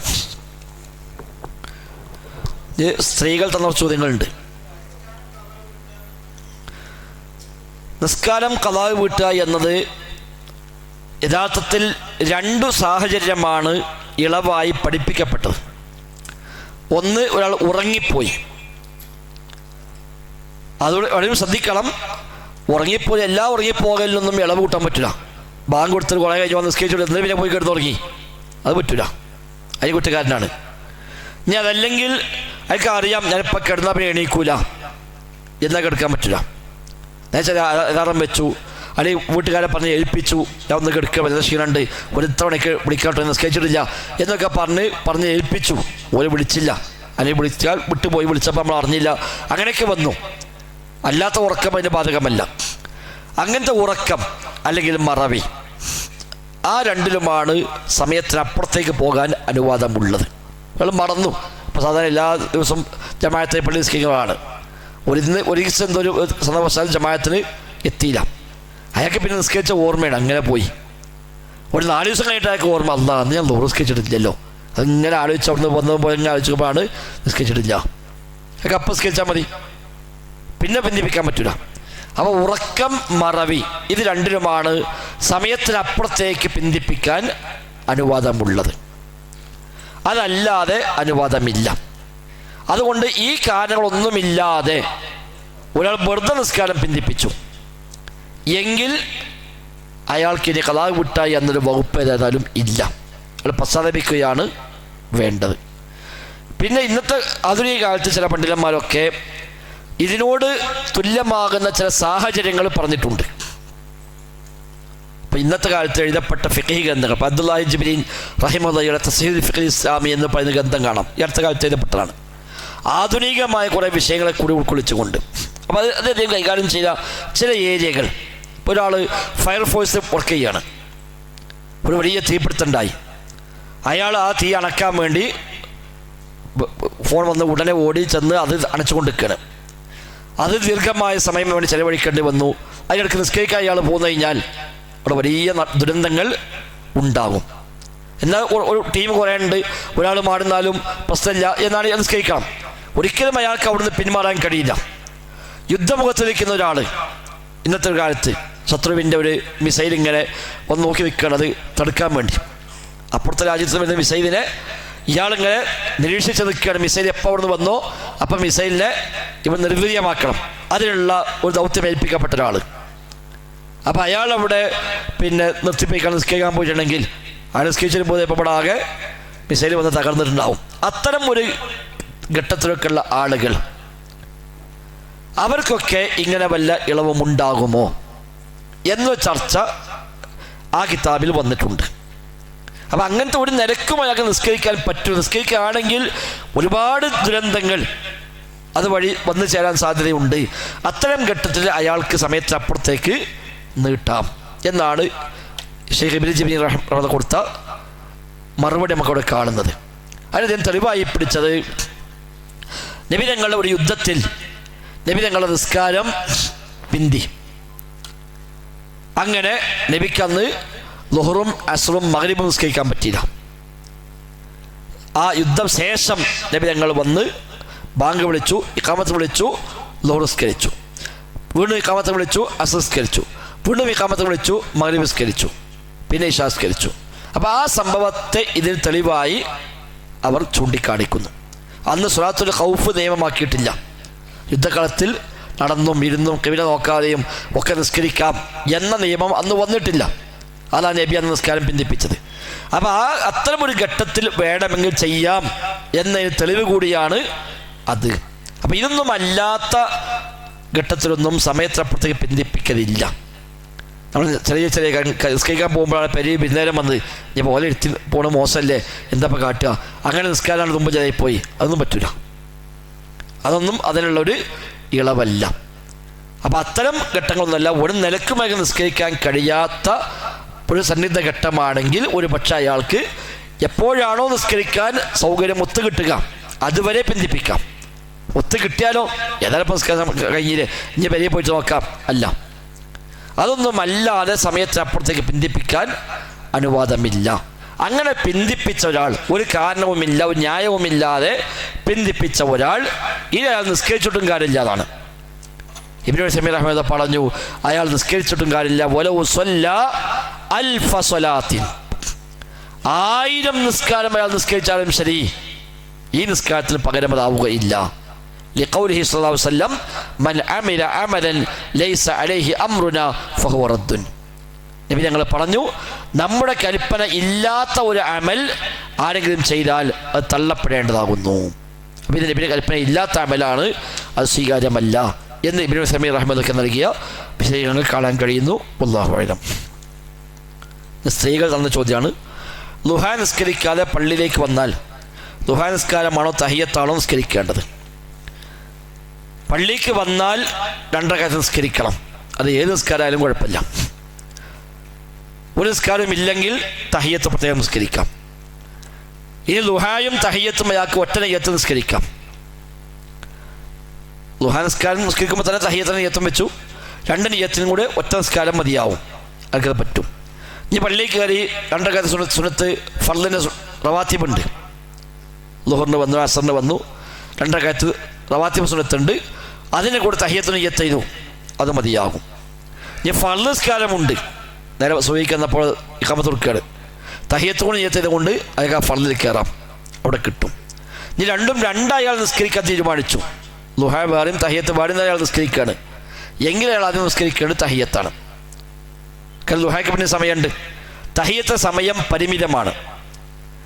പള്ളിയിൽ ഇരിക്കാൻ മുമ്പാണ് തഹിയ്യത്ത്, ഇരുന്നാൽ തഹിയ്യത്ത് കഴിഞ്ഞു. ളുഹയതല്ല, ളുഹയ്ക്ക് അയാൾക്ക് സമയമുണ്ട്. അപ്പോൾ ഒന്ന് സമയം കുടുസായതാണ്, മറ്റേ സമയം വിശാലമായതാണ്. അപ്പോൾ കുടുസായത് ആദ്യം ചെയ്യുക, വിശാലമായത് അയാൾക്ക് സാവകാശം പിന്നീട് ചെയ്യാം. രണ്ടും ഒന്നിച്ച് നിസ്കരിക്കാൻ പറ്റിയതാണെങ്കിൽ ഒന്നിച്ച് നിസ്കരിക്കാം. പറ്റാത്തതാണെങ്കിൽ നഷ്ടപ്പെടാൻ സാധ്യതയുള്ള ഏതാണോ അതിന് അയാൾ മുൻതൂക്കം കൽപ്പിക്കുക. അതാണ് പൊതുവായ തത്വം ആ വിഷയത്തിൽ. മഹറമില്ലാത്ത സ്ത്രീകൾ എല്ലാവരും കൂടി ഹജ്ജിന് പോകാമോ? പറ്റുമോ എന്ന് വെച്ചാൽ പറ്റൂല എന്നേ പറയാൻ കഴിയുള്ളൂ. സ്ത്രീകളുടെ യാത്രയിൽ ഒരു മഹറം കൂടെ വേണം, അതാണ് അടിസ്ഥാന നിയമം. അവളെ വിവാഹം കഴിക്കാൻ പാടില്ലാത്ത ഒരു പുരുഷൻ അവളുടെ കൂടെ വേണം. എന്നാൽ ചുരുക്കം ചില പണ്ഡിതന്മാരുടെ അഭിപ്രായ പ്രകാരം സുരക്ഷിതത്വം ഉറപ്പുണ്ടെങ്കിൽ അവൾക്ക് ഒരു സ്ത്രീ സമൂഹത്തിലെ കൂടെ പോകാം. ഇപ്പോൾ ഷാഫി മദ്ഹബിൽ അതാണ് നിയമം. ഷാഫി മദ്ഹബിൽ മഹറം തന്നെ വേണമെന്നില്ല, സുരക്ഷിതത്വം ഉറപ്പാണെങ്കിൽ സ്ത്രീ സംഘത്തിൻ്റെ കൂടെ ഒരു പെണ്ണിന് യാത്ര ചെയ്യുന്നതിന് വിരോധമില്ല എന്നാണ് ഷാഫി മദ്ഹബ്. കൂടുതൽ സൂക്ഷ്മതയും കൂടുതൽ ശരിയും മഹറമിൻ്റെ കൂടെ പോവുക എന്ന് തന്നെയാണ്. അതുകൊണ്ട് മഹറമില്ല എങ്കിൽ അവൾക്ക് ഹജ്ജ് നിർബന്ധമില്ല. മഹറമില്ലെങ്കിൽ ഹജ്ജ് നിർബന്ധമില്ല. അപ്പോൾ നിർബന്ധമില്ലാത്ത ഹജ്ജിന് പിന്നെ ഒരു ഇങ്ങനത്തെ യാത്ര അവിടെ പോകേണ്ടതില്ല. മാത്രമല്ല, ഇമാം ഷാഫിയുടെ ഇഖ്തിലാഫുൽ ഹദീസ് എന്ന കിതാബിലൊക്കെ ചർച്ചകൾ കാണാം. ഇപ്പോൾ മഹറമുണ്ട്, ഹജ്ജിന് പോവുകയാണ്, മഹറമുണ്ട്, പക്ഷെ മഹറം പോകാൻ തയ്യാറില്ല. മഹറം ഹജ്ജ് ചെയ്തതാണ്. അപ്പം മഹറം ഞാൻ പോകാം, പക്ഷെ എൻ്റെ പൈസ എടുക്കണം തന്നെ. ഇപ്പം പെങ്ങൾ പറഞ്ഞു ആങ്ങളിനോട്, എൻ്റെ ഇപ്പം ഹജ്ജിന് പോരാ, ആയിക്കോട്ടെ പോരാ, എൻ്റെ ഫുൾ ചെലവ് വഹിക്കുകയാണെങ്കിൽ ഞാൻ പോന്നോളാം എന്ന് പറഞ്ഞാൽ ഓളത്തെ പൈസയുണ്ട്. എന്നാൽ അങ്ങനെ മഹറമിനെ ചെലവെടുത്ത് കൊണ്ടുപോകൽ നിർബന്ധമുണ്ടോ ഇല്ലേ എന്ന് വരെ ചർച്ച ഉണ്ട്. കാരണം ഓക്ക് ഹജ്ജ് നിർബന്ധമാണ്, അപ്പോൾ ഇവള് കൊടുക്കാൻ പൈസ നോക്കുന്നുണ്ട്. അങ്ങനെ അവൻ്റെ ചിലവും കൂടി വഹിച്ചുകൊണ്ട് പോകൽ നിർബന്ധമാണോ? അല്ല, അതെനിക്ക് കഴിയൂല, എന്നാൽ പിന്നെ തക്കാജ് പോകണ്ട, ഞാൻ പോകണില്ല എന്ന് തീരുമാനിക്കാൻ പറ്റുമോ എന്ന് വരെ ഇമാം ഷാഫി റഹിമഹുല്ല ചർച്ചയിൽ കൊണ്ടുവന്നത് കാണാൻ കഴിയും. അപ്പം കൂടുതൽ ശരിയും കൂടുതൽ സൂക്ഷ്മതയും പ്രബലമായതും മെഹ്റമിൻ്റെ കൂടെയാണ് ഒരു സ്ത്രീ യാത്ര പോകുന്നത്. ഹദീസ് വ്യക്തമായി വന്നു, അള്ളാഹുവിനും പരലോകത്തും വിശ്വാസമുള്ള സ്ത്രീ മെഹ്റമിൻ്റെ കൂടെയല്ലാതെ യാത്ര ചെയ്യരുത് എന്ന് വ്യക്തമായ ഹദീസിലുണ്ട്. അള്ളാഹുവിനും പരലോകത്തും വിശ്വാസമുണ്ടോ എങ്കിൽ ഒരു മെഹ്റമിനെ കൂടെ അല്ലാതെ ഒരു സ്ത്രീ യാത്ര പോകരുത് എന്നുണ്ട്. ഇമാം ഷാഫി റഹ്മത്തൊക്കെ പറഞ്ഞത് അവിടെ മെഹ്റമിനെ കൂടെ അല്ലാതെ പോകരുത് പറഞ്ഞത് എന്തിനു വേണ്ടിയാണ്? സുരക്ഷയ്ക്ക് വേണ്ടിയാണല്ലോ. അപ്പം സുരക്ഷ ഉണ്ടായാൽ മതി. ചിലപ്പോൾ മെഹ്റമിനെ കൂടെ പോകലേക്ക് ചിലപ്പോൾ സുരക്ഷ ചെയ്താക്കുക, അങ്ങനത്തെ ഉണ്ടാവുമല്ലോ. ഒരു മെഹ്റമാണ്, പക്ഷേ ആ മെഹ്റമിനെ കൂടെ പോകാൻ പേടിച്ചോളണം, അങ്ങനത്തെ മെഹ്റമാചാരിക്കാം. അപ്പം അയാളെ കൂടെ പോകാൻ പറ്റുമോ? പറ്റൂതല്ലോ. അതുകൊണ്ട് സുരക്ഷയാണ് പ്രധാനം. മെഹ്റം ഉണ്ടാവുക എന്ന് പറഞ്ഞത് സുരക്ഷയ്ക്ക് വേണ്ടിയാണ്. അപ്പം അതല്ലാതെയും സുരക്ഷ ഉറപ്പാണെങ്കിൽ കുഴപ്പമില്ല എന്ന് പറഞ്ഞത് ആ തത്വപ്രകാരമാണ്.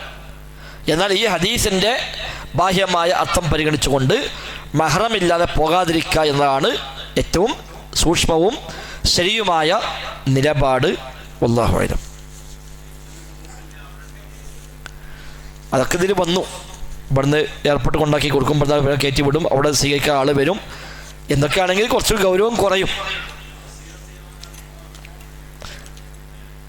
മസ്യത്തെ യൗമിൻ വ ലൈല എന്നാണ് രാവും പകലുമുള്ള യാത്ര. അത് പരിഗണിക്കുകയാണെങ്കിൽ നേരത്തെ പറഞ്ഞ പോലെ ജമ്മു കശ്മീർ കൈമക്ക് വരും. ഇതിന് മാത്രം എടുക്കാൻ പറ്റില്ല. ആ ഹദീസിൽ നിന്നാണ് മറ്റേ വകുപ്പും വന്നത്. രാവും പകൽ യാത്രയ്ക്ക് അപ്പം യാത്ര എന്ന് പറയുള്ളൂ, അല്ലാത്തൊരു യാത്ര എന്ന് പറയൂല.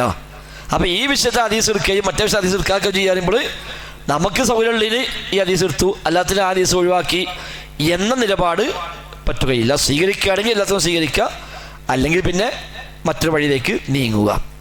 കൂടുതൽ സൂക്ഷ്മതാണ്.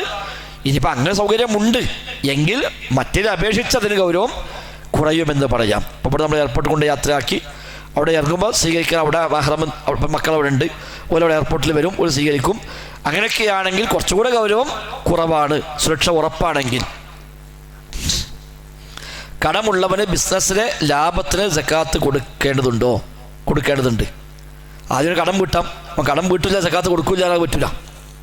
ഒരു കടം കാലാകാലം അവിടെ എടുത്ത് വെക്കുക, സക്കാത്ത് കൊടുക്കാതൊക്കെ ഒന്നും ചെയ്യാം, അത് പറ്റില്ല. ഒന്നുകിൽ ആ ലാഭം കൊണ്ട് കടം വീട്ടാം, എന്നാൽ സക്കാത്ത് കൊടുക്കണ്ട. ബിസിനസ്സിൽ ലാഭം ഉണ്ടായി, ആ ലാഭം അങ്ങനെ കടത്തിലേക്ക് അങ്ങനെ നീക്കി വെക്കുന്നു. കടം വീടുന്നവരെ സക്കാത്ത് കൊടുക്കണ്ട, കടം വീടിന് ശേഷം കൊടുത്താൽ മതി. ഇത് കടമുണ്ട് നിലയ്ക്ക് സക്കാത്ത് കൊടുക്കാതെ വെക്കുക, എന്നാൽ കടം വീട്ടുമോ അതൊട്ടില്ല താനും, അതിന് അപ്പം സക്കാത്ത് കൊടുക്കുക. അപ്പോൾ കടത്തിന് വേച്ചാൽ കടം വീട്ടാൻ വേണ്ടി വേറെ സോഴ്സ് ഉണ്ട്, അത് വേറെ വഴികളുണ്ട് എന്നൊക്കെയാണെങ്കിൽ ഓൻ കടം അപ്പം വീട്ടിക്കോട്ടെ, ഓനെപ്പം സക്കാത്ത് കൊടുക്കുകയാണ്. അതെ, സക്കാത്ത് കൊടുത്താൽ മതി. അവിടെ സക്കാത്ത് കൊടുക്കണം. ലാഭമുണ്ട്, കച്ചവടത്തിൽ സക്കാത്ത് കൊടുക്കണം. കച്ചവടത്തിൽ സക്കാത്തിന് ഇളവില്ല, അതാണുള്ളത്. നഷ്ടമാണെങ്കിൽ പോലും കൊടുക്കണം എന്നാണ്, ലാഭമില്ലല്ലേ.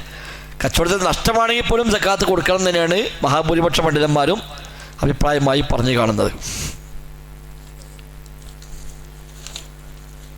മയ്യിത്ത് നിസ്കാരത്തിലെ പ്രാർത്ഥന, മരണപ്പെട്ടു പോയ പിതാവിനോ മാതാവിനോ വേണ്ടി പ്രാർത്ഥിക്കാൻ പറ്റുമോ? പറ്റും. അതൊരു അർത്ഥവത്തായ പ്രാർത്ഥനയാണ്.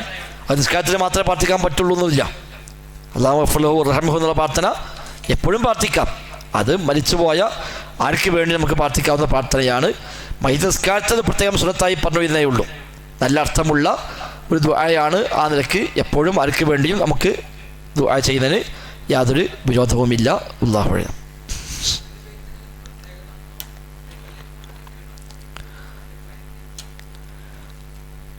അഹ്ലു ബൈത്തിന് പ്രത്യേകതയുണ്ടോ? ഉണ്ടെങ്കിൽ ആരൊക്കെയാണ്? പരിധി എന്താണ്? അഹ്ലു ബൈത്തിന് പ്രത്യേകതയുണ്ട്. അഹ്ലു ബൈത്ത് എന്ന് പറഞ്ഞാൽ നബി കുടുംബം എന്നാണ് നേരെ അർത്ഥം. നബിതങ്ങളുമായി നേർക്കുനേരെ രക്തബന്ധമുള്ള നബിയുടെ കുടുംബത്തെയാണ് അഹ്ലു ബൈത്ത് എന്ന് ഹദീസിൽ പഠിപ്പിക്കപ്പെട്ടത്. മക്കൾ മാത്രമല്ല അഹ്ലു ബൈത്ത്. ഒരു ഹദീസിൽ നബിതങ്ങൾ പറഞ്ഞു, ഹും ആലു അലിയിൻ വ ആലു ജഅഫരിൻ വ ആലു അബ്ബാസിൻ വ ആലു ഉഖൈലിൻ എന്ന് നബി തങ്ങൾ പറഞ്ഞ ഹദീസ് ഇമാം മുസ്ലിം റിപ്പോർട്ട് ചെയ്തിട്ടുണ്ട്.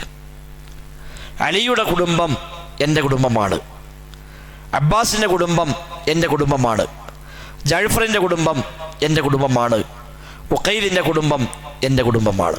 അബ്ദുൽ മുത്തലിബിൻ്റെ പരമ്പരയിൽപ്പെട്ടവരാണ് ഇവരൊക്കെ. അതൊക്കെ നബി കുടുംബമായിട്ടാണ് നബി തങ്ങൾ പരിചയപ്പെടുത്തിയത്. മറ്റൊരു ഹദീസ് നബി തങ്ങൾ പറഞ്ഞു, ഞാൻ നിങ്ങൾ 2 കാര്യം വിട്ടേച്ചു പോകുന്നു. ഒന്ന് അള്ളാഹുവിൻ്റെ കിതാബാണ്, അഹ്ലു ബൈത്തി, 2 എൻ്റെ കുടുംബവുമാകുന്നു. ഉദക്കിറുക്കുമുല്ലാഹ ഫി അഹ്ലി ബൈത്തി, ഉദക്കിറുക്കുമുല്ലാഹ ഫി അഹ്ലി ബൈത്തി, ഉദക്കിറുക്കുമുല്ലാഹ ഫി അഹ്ലി ബൈത്തി. എൻ്റെ അഹ്ലു ബൈത്തിൻ്റെ കാര്യത്തിൽ ഞാൻ നിങ്ങളോട് അള്ളാഹുവിനെ ഓർമ്മപ്പെടുത്തുന്നു എന്ന് 3 പ്രാവശ്യം പറഞ്ഞു. അപ്പോൾ അഹ്ലു ബൈത്തിന് സവിശേഷതയുണ്ട്. നബിയുമായി കുടുംബബന്ധമുള്ള ആളുകൾ എന്നാണ് ഉദ്ദേശിക്കപ്പെടുന്നത്.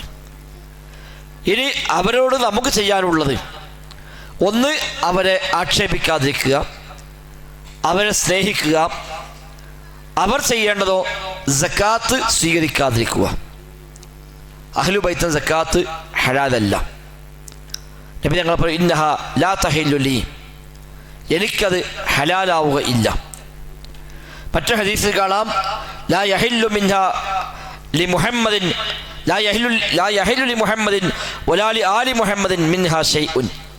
മുഹമ്മദ് നബിക്കോ മുഹമ്മദ് നബിയുടെ കുടുംബത്തിനോ ഈ സക്കാത്തിൽ ഒന്നും തന്നെ ഹലാലാവുക ഇല്ല. അപ്പം നബി കുടുംബത്തിലാണ് ബോധ്യമുണ്ടെങ്കിൽ സക്കാത്തിൻ്റെ പണം അയാൾ വാങ്ങാവതല്ല. സ്വതക്ക വാങ്ങാം, ഹദിയ വാങ്ങാം.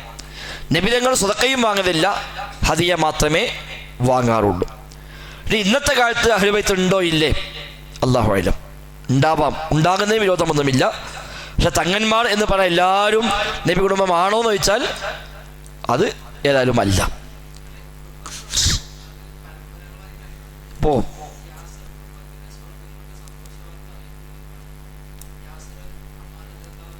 അതവിടെ മാത്രമാണ്, ഇതല്ല. ഇത് നബിയുടെ ഈ 4 കുടുംബത്തിൻ്റെ പരമ്പര, അത് ഖിയാമത്ത് വരെ അതിൽപ്പെടും.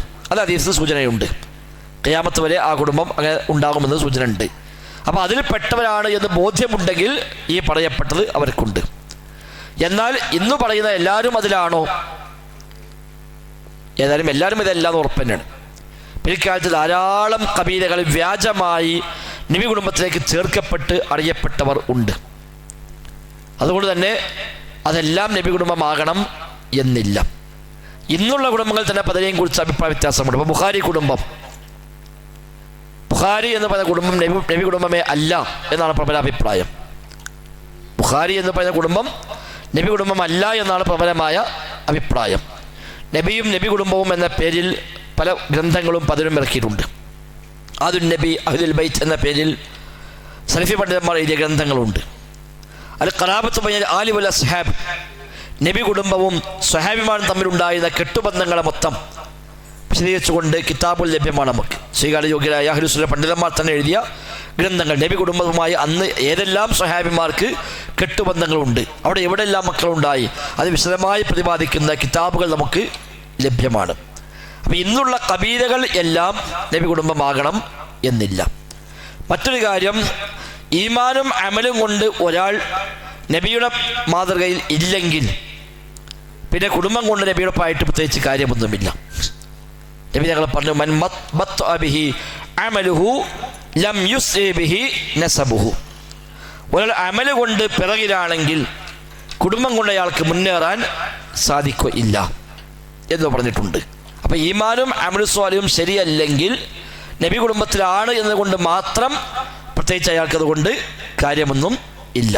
ഏതായാലും മൊത്തത്തിൽ അഹ്ലു ബൈത്ത് എന്ന് പറയുന്നത് ശ്രേഷ്ഠതയുണ്ട്, മഹത്വമുണ്ട്. സ്വഹാബിമാരൊക്കെ നബി കുടുംബവുമായി ബന്ധം ചേർക്കാൻ ഏറെ ഇഷ്ടപ്പെട്ടതും അതുകൊണ്ടായിരുന്നു. സദീഖ് അൻഹു പറഞ്ഞത് കാണാം, ലഖറാബത്തു റസൂലുള്ളാഹി സ്വല്ലല്ലാഹു അലൈഹി വസല്ലം അഹബ്ബു ഇലയ്യ അൻ അസില മിൻ ഖറാബത്തി. എൻ്റെ കുടുംബവുമായി ബന്ധം ചേർക്കുന്നതിനേക്കാളും എനിക്കിഷ്ടം നബി കുടുംബവുമായി ബന്ധം ചേർക്കാനാണ് എന്ന് സദീഖ് അൻഹു പറഞ്ഞത് സ്ഥിരപ്പെട്ടു വന്നിട്ടുണ്ട്. ഉമർ ഖത്താബ് റളിയല്ലാഹു അൻഹു അലി റളിയല്ലാഹു അൻഹുവിൻ്റെ മകളെ വിവാഹം കഴിച്ചു. അലി റളിയല്ലാഹുവിനേക്കാളും പ്രായമുണ്ട് ഉമർ ഖത്താബിന്. ആ ഉമർ ഖത്താബ് അലി റളിയല്ലാഹുവിൻ്റെ മോളെ വിവാഹം കഴിച്ചു. അദ്ദേഹം കാരണം പറഞ്ഞത് നബി കുടുംബവുമായി എനിക്കൊരു ബന്ധം കൂടി അധികം കിട്ടുമല്ലോ എന്നാണ്.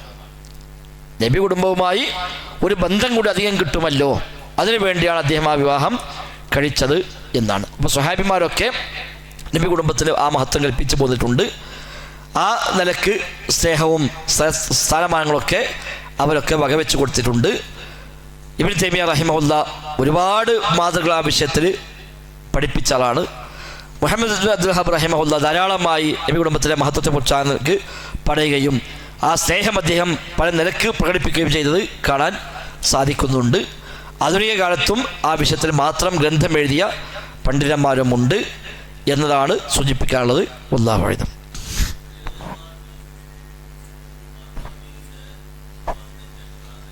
കഴിച്ചിട്ടുണ്ട്. ഫാത്തിമയ്ക്ക് ശേഷം ഏതൊരു വളവാൻ കഴിച്ചിട്ടുണ്ട്. അതിന് മക്കളും ഉണ്ടായിട്ടുണ്ട്. ഫാത്തിമയുള്ള സമയത്ത് അവർ വളവാൻ കഴിച്ചിട്ടില്ല എന്നേ ഉള്ളൂ.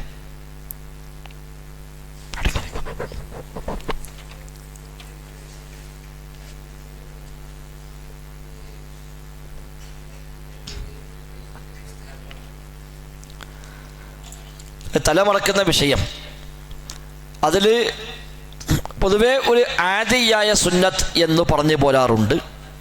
എന്നാൽ മുസ്ലിമീങ്ങൾ പൊതുവെ ഒരു മതചിഹ്നമായി എല്ലാവരും സ്വീകരിച്ചു പോകുന്നത് കൊണ്ട് പ്രോത്സാഹിപ്പിച്ച പണ്ഡിതന്മാരുമുണ്ട്. പ്രത്യേകം അതെടുത്തു പറയുന്ന തെളിവുകൾ ഇല്ല. പ്രോത്സാഹിപ്പിക്കുന്ന തലമറക്കാൻ പറയുന്ന പ്രത്യേകമായ തെളിവുകൾ ഇല്ല. വന്നതെല്ലാം ദുർബലങ്ങളാണ്. തെളിവുണ്ടോ? പക്ഷെ അതൊക്കെ ദഈഫായ ദുർബലമായ സംഭവങ്ങളാണ്. ഉദാഹരണമായി ചില റിപ്പോർട്ടിൽ കാണാം, സ്വലാത്തുൻ ബി അമാമ ഖൈറുൻ മിൻ അൽഫി സ്വലാത്തിൻ ബിലാ അമാമ. തലപ്പാവുള്ള ഒരു നിസ്കാരം തലപ്പാവില്ലാത്ത 1000 നിസ്കാരത്തേക്കാൾ പുണ്യമാകുന്നു. ജുമുഅത്തുൻ ബി അമാമ ഖൈറുൻ മിൻ 70 അൽഫി ജുമുഅത്തിൻ ബിലാ അമാമ. തലപ്പാവുള്ള ഒരു ജുമുഅ തലപ്പാവില്ലാത്ത 70,000 ജുമുഅയേക്കാൾ പുണ്യം. ഇതൊക്കെ വ്യാജമായി പിൽക്കാലത്ത് ഉണ്ടാക്കപ്പെട്ട പല റിപ്പോർട്ടുകളാണ്. അൽ ഫർഖു ബൈനൽ മുസ്ലിമി വൽ കാഫിർ അൽ അമാമത്തു ഫൗഖൽ ഖലൻസുവ. മുസ്ലിമും കാഫിറും തമ്മിലുള്ള വ്യത്യാസം, കാഫിർ തലപ്പാവ് ധരിക്കും, മുസ്ലിം തൊപ്പിയിട്ടതിന് മേലെ തലപ്പാവ് ധരിക്കും എന്ന് റിപ്പോർട്ട് ഉണ്ടാക്കിയിട്ടുണ്ട്. അതൊക്കെ വ്യാജ നിർമ്മിതമായ റിപ്പോർട്ടുകളാണ്. ഇന്നല്ലാഹു മലായികത്തു യുസല്ലൂന അലാ സ്വാഹിബിൽ അമാഇം. തലകെട്ടിയ മനുഷ്യന്മാർക്ക് വേണ്ടി മലക്കൾ സ്വലാത്തല്ലും എന്ന് ഉണ്ടാക്കി വിട്ടിട്ടുണ്ട്. ഇതൊക്കെ വ്യാജ നിർമ്മിതമായ റിപ്പോർട്ടുകളാണ്. അപ്പം നബിയിൽ നിന്ന് പ്രത്യേകമായി പ്രേരിപ്പിക്കുന്ന തെളിവുകൾ വന്നിട്ടില്ല. എന്നാൽ നബിതങ്ങളുടെ വേഷമായിരുന്നു അത്. നബിതങ്ങൾ സ്വീകരിച്ച വേഷമായിരുന്നു. അതുകൊണ്ട് ഹലാലാണ്, അനുവദനീയമാണെന്ന് ഏതായാലും ഉറപ്പാണ്, സംശയമില്ല. അനുവദനീയമായ വേഷമാണ്, ഒരു നല്ല വേഷമാണ് എന്ന് പറയാം. എന്നാൽ ആ മാതൃക നബിയുടെ സ്നേഹത്തിൻ്റെ അടിസ്ഥാനത്തിൽ പലരും സ്വീകരിച്ചു പോന്നു. അതുകൊണ്ട് പൊതുവേ മുസ്ലിമീങ്ങളുടെ ഒരു വേഷമായി അതങ്ങനെ അംഗീകരിക്കപ്പെട്ടു പോകുന്നത് കൊണ്ട് ചില പണ്ഡിതന്മാരൊക്കെ അത് മുസ്തഹബ് എന്ന് പറയുക, സുന്നത്ത് എന്ന് പറയാതെ മുസ്തഹബ് എന്ന പദപ്രയോഗം പ്രയോഗിച്ചത് കാണാൻ കഴിയും. അത് ആ ഒരു തലത്തിലാണ് നബിയുടെ കുരുട്ട് നിലയുടെ പോകുമ്പോൾ കുരുട്ട്. പക്ഷെ വ്യക്തമായി തെളിവ് കൊണ്ട് സ്ഥിരപ്പെടാത്ത നിൽക്കുന്ന ഹദീസ് ഉണ്ടാവില്ല. എന്നാൽ മറ്റു പല കാരണങ്ങളാൽ അത് പ്രോത്സാഹനജനകമാണ് എന്ന് വരുമ്പോഴാണ് അത്തരം പണ്ഡിതന്മാരൊക്കെ മുസ്തഹബ് എന്ന പദം ഉപയോഗിക്കലുള്ളത്. അപ്പം ഏതെന്നാലും ആ നിലക്ക് അതിനെ പ്രോത്സാഹിപ്പിച്ചവരുണ്ട്. നബിയുടെ വേഷമാണ് എന്നും സഹാബയുടെ വേഷമാണെന്നും അതുകൊണ്ട് ഒരാൾക്ക് സ്വീകരിക്കാം എന്ന് പറഞ്ഞ് പ്രേരിപ്പിക്കുകയും ചെയ്ത ആളുകളുണ്ട്. നിലയ്ക്കുന്ന തലമറക്കാൻ നബിതങ്ങൾ പറഞ്ഞ ഒരു തെളിവുണ്ടോ എന്ന് ചോദിച്ചാൽ ഇല്ല എന്ന് തന്നെയാണ് മറുപടി. നബിയുടെ വേഷം അതായിരുന്നു. ആ നിലയ്ക്ക് ഒരാൾ നബിയെ സ്നേഹിച്ചുകൂടെ ആ വേഷം സ്വീകരിക്കുന്നു എന്നാണെങ്കിൽ ആ സ്നേഹം നല്ല കാര്യമാണ്. അതേപോലെ ഒരു ഷിആറായി സ്വീകരിച്ചു പോരുന്നുവെങ്കിൽ അത് പ്രോത്സാഹിപ്പിക്കാൻ പറ്റിയ കാര്യമാണ് എന്ന നിലക്കാണ് അത്തരം ചർച്ചകളൊക്കെ കാണുന്നത്. വല്ലാഹു അഅലം. അതെ, ഷെയ്ഖ് ബലക്കത് അതൊക്കെ പ്രത്യേകമായി പ്രോത്സാഹിപ്പിച്ച ഗണത്തിൽപ്പെട്ടവരാണ്. അല്ലാത്തൊരു ആക്ഷേപിച്ചായിട്ടും കാണാൻ പറ്റുന്നുണ്ട്.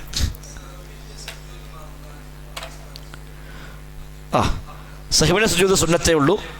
സഹ്വിന്റെ സുജൂദും മറന്നു എങ്കിൽ നിസ്കാരത്തിൽ കോട്ടമൊന്നുമില്ല, നിസ്കാരം ശരിയാവും. അവസാനിപ്പിക്കേ.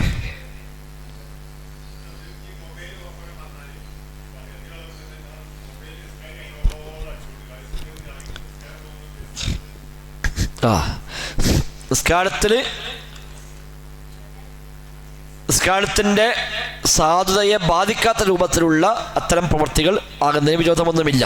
ഇപ്പോൾ മൊബൈൽ ഇവിടെ മുമ്പിൽ വെച്ചു, അതെങ്ങനെ അടിക്കുന്നു, അതെടുത്ത് ഓഫാക്കാം, വിരോധമില്ല. ആ നിലക്കൊക്കെ ഉള്ള നബിതങ്ങൾ കുട്ടികളെടുത്ത് നിസ്കരിച്ചു പറഞ്ഞു. കുട്ടിയെ എടുത്ത് നിസ്കരിച്ചു. സുജൂദിലേക്ക് പോകുമ്പോൾ കുട്ടിയെ താഴെ വെക്കും, എണീക്കുമ്പോൾ വീണ്ടും ആ കുട്ടിയെ എടുക്കും. അങ്ങനെ നബി നിസ്കരിച്ചത് സ്ഥിരപ്പെട്ടു വന്നിട്ടുണ്ട്. അപ്പോൾ ആ നിലക്കുള്ള ഇളക്കങ്ങളൊന്നും കുഴപ്പമില്ല. അധികമായ അനക്കം എന്നാണ് ആ വിഷയത്തിൽ വന്നത്. അധികമായത് എന്ന് പറഞ്ഞാൽ നിസ്കാരത്തിൻ്റെ ആ ഒരു തുടർച്ചയെയും അതിൻ്റെ ഒരു ഖുശൂഇനെയും ഒക്കെ ബാധിക്കുന്ന രൂപത്തിലുള്ള ഓവറായ ഇളക്കങ്ങളാണ് ഉദ്ദേശിക്കപ്പെടുക. അതിന് വിഘാതമല്ലാത്ത രൂപത്തിൽ അങ്ങനെ ചെയ്യുന്നതിന് വിരോധമില്ല എന്നതിനാണ്. അപ്പം അങ്ങനെ മൊബൈൽ അടിക്കുകയാണെങ്കിൽ ഓഫാക്കാനാണ് വേണ്ടത്. പക്ഷേ അങ്ങനെ അടിക്കും, എല്ലാവരും നിസ്കാരം മാത്രമാവും. അപ്പോൾ ഈ ഇളകാൻ പേടിച്ച് നിൽക്കുമ്പോൾ തന്നെ ഇവൻ്റെ മനസ്സുവാകും, ഇതാകെ ഇടങ്ങാറായല്ലോ, അതാലോചിക്കുക. ബാക്കിയുള്ളവരും തന്നെ ഏതാപ്പം ചങ്ങായി ഫോണ് സൈൻഡാക്കാൻ വെച്ചങ്ങണ് ഓരൊക്കെ നിസ്കാരത്തിന് ബാക്കി ചിന്തയൊക്കെ മാറും. അപ്പം അതിലേറെ ഹൈറ് അത് ഓഫാക്കൽ തന്നെയാണ്.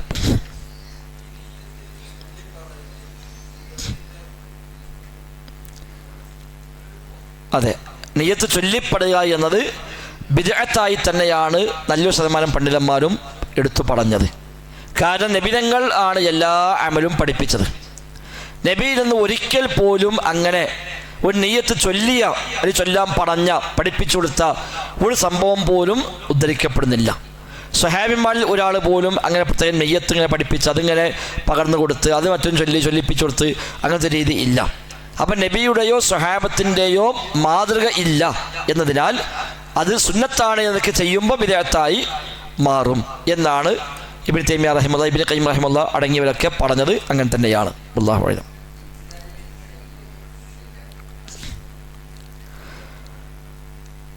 എഴുത്തിദാലിൽ കൈ കെട്ടണം എന്ന് പ്രത്യേകമായ ഹദീസില്ല, അങ്ങനെ തന്നെ ഹദീസില്ല.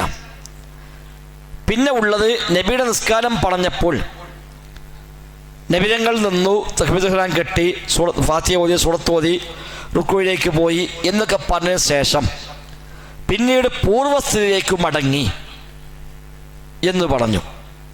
അപ്പം പൂർവ്വസ്ഥിതിയിലേക്ക് മടങ്ങി എന്ന് പറഞ്ഞാൽ റുക്കൂവിന് മുമ്പത്തെ സ്ഥിതി കൈകെട്ടി നിൽക്കലാണല്ലോ. അതുകൊണ്ട് പൂർവ്വസ്ഥിതിക്ക് മടങ്ങുക എന്ന് പറയുമ്പോൾ അതേപോലെ കെട്ടി നിൽക്കുക എന്നതാണ് എന്നൊരു വ്യാഖ്യാനം. ഇനി അതല്ല, പൂർവ്വസ്ഥിതിക്ക് മടങ്ങി എന്ന് പറഞ്ഞാൽ നൃത്തത്തിലേക്ക് മടങ്ങിയേ ഉള്ളൂ, അല്ല റുക്കൂവിന് മുമ്പ് ചെയ്തൊക്കെ ചെയ്യാന്നുള്ളതല്ല. അങ്ങനെയാണെങ്കിൽ റുക്കൂവിന് മുമ്പ് അയാൾ ചിലപ്പോൾ ഫാത്തിഹ ഓതുകയായിരുന്നു, അല്ലെങ്കിൽ സൂറത്ത് ഓതുകയായിരുന്നു. ആ പൂർവ്വസ്ഥിതി വീണ്ടും അതന്നെ ഓതാന്നില്ലല്ലോ. അപ്പോൾ അവിടെ നൃത്തത്തിലേക്ക് നിന്നു, കുനിഞ്ഞു, പൂർവ്വസ്ഥിതിക്ക് മടങ്ങിയാൽ നൃത്തത്തിലേക്ക് മടങ്ങി എന്നേ ഉള്ളൂ. മാത്രവുമല്ല ഹത്താ തത്മഇന്ന ഖായിമൻ എന്നാണ് ഹദീസ് പ്രയോഗം. നീ നേരെ ചൊവ്വേ നിലകൊള്ളുക. അപ്പം നേരെ ചൊവ്വേ നിലകൊള്ളുക എന്ന് പറഞ്ഞാൽ ശരിക്ക് ഇതാണല്ലോ. ഇങ്ങനെ എന്നാൽ നേരെ ചൊവ്വേ നിലകൊള്ളുക എന്ന് പറയുന്നതിനേക്കാൾ ഏറെ പറയാൻ പറ്റിയത് കൈ തൂക്കിയിട്ടുന്നാലാണല്ലോ. അപ്പം ഈ ഹദീസിൻ്റെ വ്യാഖ്യാനത്തിൽ വന്ന രണ്ട് അഭിപ്രായങ്ങളാണ് ഇങ്ങനെ രണ്ട് വശങ്ങൾ വന്നത്. അത് നേരെ നബി എഴുത്താൽ കൈ കെട്ടി എന്നൊരു ഹദീസിലുണ്ടോ ചോദിച്ചാൽ ഹദീസില്ല. പിന്നെ മറ്റു ന്യായം പറഞ്ഞ ഖിയാമിലൊക്കെ കൈ കെട്ടുകയാണ് വേണ്ടത്. ഇപ്പോൾ റുക്കൂയിൽ എവിടെ വെക്കണമെന്ന് പറഞ്ഞു, സുജൂദിൽ എവിടെ വെക്കണമെന്ന് പറഞ്ഞു, ഇരുത്തത്തിൽ എവിടെ വെക്കണമെന്ന് പറഞ്ഞു, അത്തഹിയ്യാത്തിൽ എവിടെ വെക്കണമെന്ന് പറഞ്ഞു, നൃത്തത്തിൽ എവിടെ വെക്കണമെന്ന് പറഞ്ഞു, എഴുത്താലിൽ എവിടെ വെക്കണമെന്ന് പ്രത്യേകം പറഞ്ഞില്ല. അപ്പം ഖിയാമിൻ്റെ ഹുക്കുമാണ്. അപ്പം ഖിയാമിൽ ഒക്കെ കൈ കെട്ടുകയാണ് വേണ്ടത് എന്ന ന്യായവുമാണ് മറ്റൊന്ന് ഉള്ളത്. ഏതാണെങ്കിലും നബി എഴുത്താലിൽ കൈ കെട്ടി എന്നൊരു ഹദീസുണ്ടോ ചോദിച്ചാൽ അങ്ങനെ ഇല്ല. ഒരാൾ പഠിച്ചത് ബോധ്യപ്പെട്ട് അയാൾക്കത് ബോധ്യമായി അയാൾ കിട്ടുന്നതിന് കുഴപ്പമൊന്നുമില്ല. അല്ലാതെ ഒരു ഫാഷന് വേണ്ടി കിട്ടുകയാണെങ്കിൽ നിയ്യത്തന്നെ മാറിപ്പോവും. എല്ലാവരും കൂടി കിട്ടുമ്പോൾ ഞാൻ മൊത്തം കെട്ടട്ടെ, ഒന്നിങ്ങനെ ശ്രദ്ധിച്ചോട്ടെ എല്ലാവരും എന്നാണെങ്കിൽ അവിടെ നേരെ വകുപ്പ് മാറി. ഒരാൾ അന്ധമായി അനുകരിച്ചു കൊണ്ടാണെങ്കിലും പറ്റില്ല. മറ്റേ മൗലവി ഇങ്ങനെയാണല്ലോ, അതുകൊണ്ട് ഞാനങ്ങനെ, അത് പറ്റില്ല. അതിനേക്കാൾ നല്ലത് ഇമാം ഷാഫിയെ തഖ്ലീദ് ചെയ്യാണ്. ഇപ്പോഴത്തെ മൗലവിമാരെക്കാൾ നല്ലത് ഇമാം ഷാഫിയെ തഖ്ലീദ് ചെയ്യുകയാണല്ലോ. എത്രയോ മേലാണ് അവരൊക്കെ. അപ്പം അതില്ല. എന്നുവെച്ചാൽ ഒരാൾക്ക് വിഷയമൊക്കെ പഠിച്ചൊക്കെ ബോധ്യപ്പെട്ടു. ഇതിന് ശക്തമായി വാദിച്ച പണ്ഡിതന്മാർ ലോകത്തുണ്ട്, ഇല്ലയെന്ന് പറയുന്നില്ല. ഇതിനു വേണ്ടി മാത്രം കിതാബ് എഴുതിയിട്ടുണ്ട്. ഇറ്റാലിൽ കൈ കെട്ടണം എന്ന് സ്ഥാപിക്കാൻ വേണ്ടി മാത്രം ഒരു കൊച്ചു ഗ്രന്ഥമുണ്ട്. ഞാൻ ആ കിതാബ് 3 വട്ടം വായിച്ചു ഫുള്ള്, എന്നിട്ടും കെട്ടണം എനിക്ക് മനസ്സിലായിട്ടുള്ളൂ. കെട്ടണം സ്ഥാപിക്കാൻ വേണ്ടി ഒരു കിതാബാണ്, പക്ഷേ 3 വട്ടം ഫുള്ള് വായിച്ചിട്ടും അതിന് കെട്ടണം എന്നുകൊണ്ട് മനസ്സിന് റാഹത്തായ രൂപത്തിൽ അതിൽ നിന്ന് കിട്ടുന്നില്ല. അതുകൊണ്ട് ഞാനതിലേക്ക് പോയില്ല. എനിക്കതാണ് മുൻകാലത്തും രസമുണ്ട്. പിൽക്കാലത്ത് ചർച്ച മുൻകാലത്ത് ചർച്ച ഉണ്ട്. ഇപ്പോൾ ഇബ്നു ഹജർ ഹൈത്തമിയോട് ചോദ്യമുണ്ട്. ഇബ്നു ഹജർ ഹൈത്തമിയോട് ഫത്താവൽ കുബറയിൽ ചോദ്യമുണ്ട്. റുക്കൂയിൽ കൈകെട്ടുകയാണോ താഴ്ത്തുകയാണോ വേണ്ടത്? അദ്ദേഹം പറഞ്ഞു താഴ്ത്തുകയാണ് വേണ്ടത്. അദ്ദേഹം കൊടുത്ത ഫത്താവ. പഴയകാലം മുതലേ ഫിഖിൽ ചർച്ചകളുണ്ട് കയ്യിലെ സ്ഥാനം എവിടെയാണെന്നത്. ആധുനിക കാലത്തുമുണ്ട്, പഴയ കാലത്തുമുണ്ട്. ഇമാം അഹമ്മദ് പറഞ്ഞ ഒരു വാക്കാണ് അതിൽ പിന്നെ തെളിവായി കൊടുക്കുന്നത്. പക്ഷെ ആ പറഞ്ഞതിലും അത്ര വ്യക്തമായി അതിൽ നിന്ന് ലഭിക്കുന്നില്ല. വല്ലാഹു അഅലം. അതുണ്ട്. സുജൂദിലേക്ക് പോകുമ്പോൾ കൈ വെക്കണമോ മുട്ട് വെക്കണമോ അതും പഴയകാലം മുതലേ ഉള്ള അഭിപ്രായ വ്യത്യാസമാണ്. ഇബ്നു ഖയ്യിം റഹിമഹുല്ലാഹ് സാദുൽ മആദിൽ വിശദമായി ചർച്ച ചെയ്ത് കാണാൻ കഴിയും ആ വിഷയമൊക്കെ. അപ്പം അന്ന് മുതലേ അല്ലെങ്കിൽ അതിനു മുമ്പേ തന്നെ ചർച്ചയുണ്ട്. അതും ഈ പറഞ്ഞ പോലെ പിന്നെ ഹദീസിൻ്റെ വ്യാഖ്യാനത്തിൽ വന്ന അഭിപ്രായ വ്യത്യാസമാണ്. ഒട്ടകം മുട്ടുകുത്തുന്നത് പോലെ നിങ്ങൾ മുട്ടുകുത്തരുത് എന്ന പ്രയോഗമാണ്. ഒട്ടകം മുട്ടുകുത്തുന്നത് പോലെ മുട്ടുകുത്തരുത്. അപ്പോൾ ഒട്ടകം മുട്ടുകുത്തൽ എങ്ങനെയാണ്? ഒട്ടകം മുട്ടുത്തുമ്പോൾ തൻ്റെ മുൻകാലുകളാണ് ആദ്യം വെക്കുക. അപ്പോൾ ഒട്ടകം മുട്ടുത്തന അതാണ്. അതുപോലെ മുട്ടുത്തൽ തന്നെ കൈ വെക്കരുതെന്നാണ് എന്നാണ് ഒരു വ്യാഖ്യാനം. ഒട്ടകം മുട്ടുത്തന പോലെ മുട്ടുത്തൽ ഒട്ടകം വെക്കരുത് കൈയാണ്, അപ്പോൾ കൈ വെക്കരുത് എന്നാണ് ഒരു പണ്ഡിതന്മാർ വിശദീകരിച്ചത്. മറ്റൊരു ഭാഗം പറഞ്ഞ് ഒട്ടകം മുട്ടുത്തും പോലെ മുട്ടുകുത്തരുതല്ലേ, അപ്പോൾ മുട്ടുത്താൻ പാടില്ല, കൈ ആദ്യം കുത്തണം. അതിൽ നിന്നാണ് ഈ അഭിപ്രായ വ്യത്യാസം വന്നത്. രണ്ടും ന്യായങ്ങളാണ്, രണ്ടും ന്യായമാണ്. അപ്പോൾ ഇബ്നു ഖയ്യിം റഹിമഹുല്ലാഹ് കാൽമുട്ട് വെക്കണം എന്ന് സ്ഥാപിച്ചതാണ്.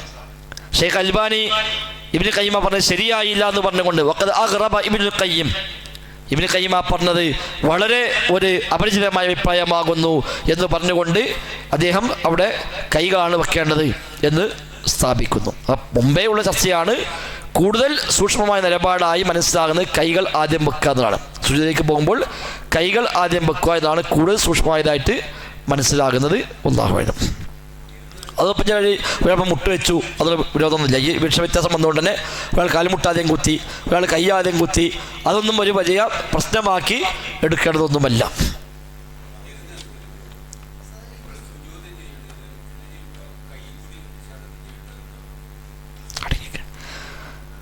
ഇരുന്ന് നിസ്കരിക്കുമ്പോൾ സുജൂദിൽ കൈയും കൂടി ആംഗ്യം കാണിക്കണോ? വേണ്ട. റുക്കൂവിനേക്കാൾ അല്പം കൂടെ കുനിയണം എന്നാണ് ഹദീസ് വന്നത്. റുക്കൂവിന് അല്പം കുനിയുക, സുജൂദിൽ അതിനേക്കാൾ കുറച്ചും കൂടെ കുനിയുക. കൈ സാധാരണ വെക്കുന്ന കാലും തുടയിൽ തന്നെ വെച്ചാലും മതി. ഇരുന്ന് നിസ്കരിക്കുമ്പോൾ ചില കാര്യങ്ങൾ നമ്മൾ മനസ്സിലാക്കേണ്ടതുണ്ട്. ഇരുന്ന് നിസ്കാരപ്പം ഇങ്ങനെ പൊതുവെ ഇരിക്കുന്ന ആളുകളെ എണ്ണം കൂടിയാണ്. ഇരിക്കുന്ന മനുഷ്യൻ നിസ്കാരത്തിൽ ഇരിക്കുന്നവരുടെ എണ്ണം കൂടി വരുന്നു. ചിലർക്കെങ്കിലും അതൊരു ഫാഷനുമാണ്. വണ്ടി ഓടിക്കും, നടന്ന് വരുമ്പോഴൊക്കെ വണ്ടി പാഞ്ഞിറക്കും, നിസ്കരിക്കാൻ മാത്രം കസായിട്ടാണിരിക്കും. അതേതെന്നാലും ശരിയല്ല. നിൽക്കൽ ഫർളാണ്, ഫർളാണ് നൃത്തം.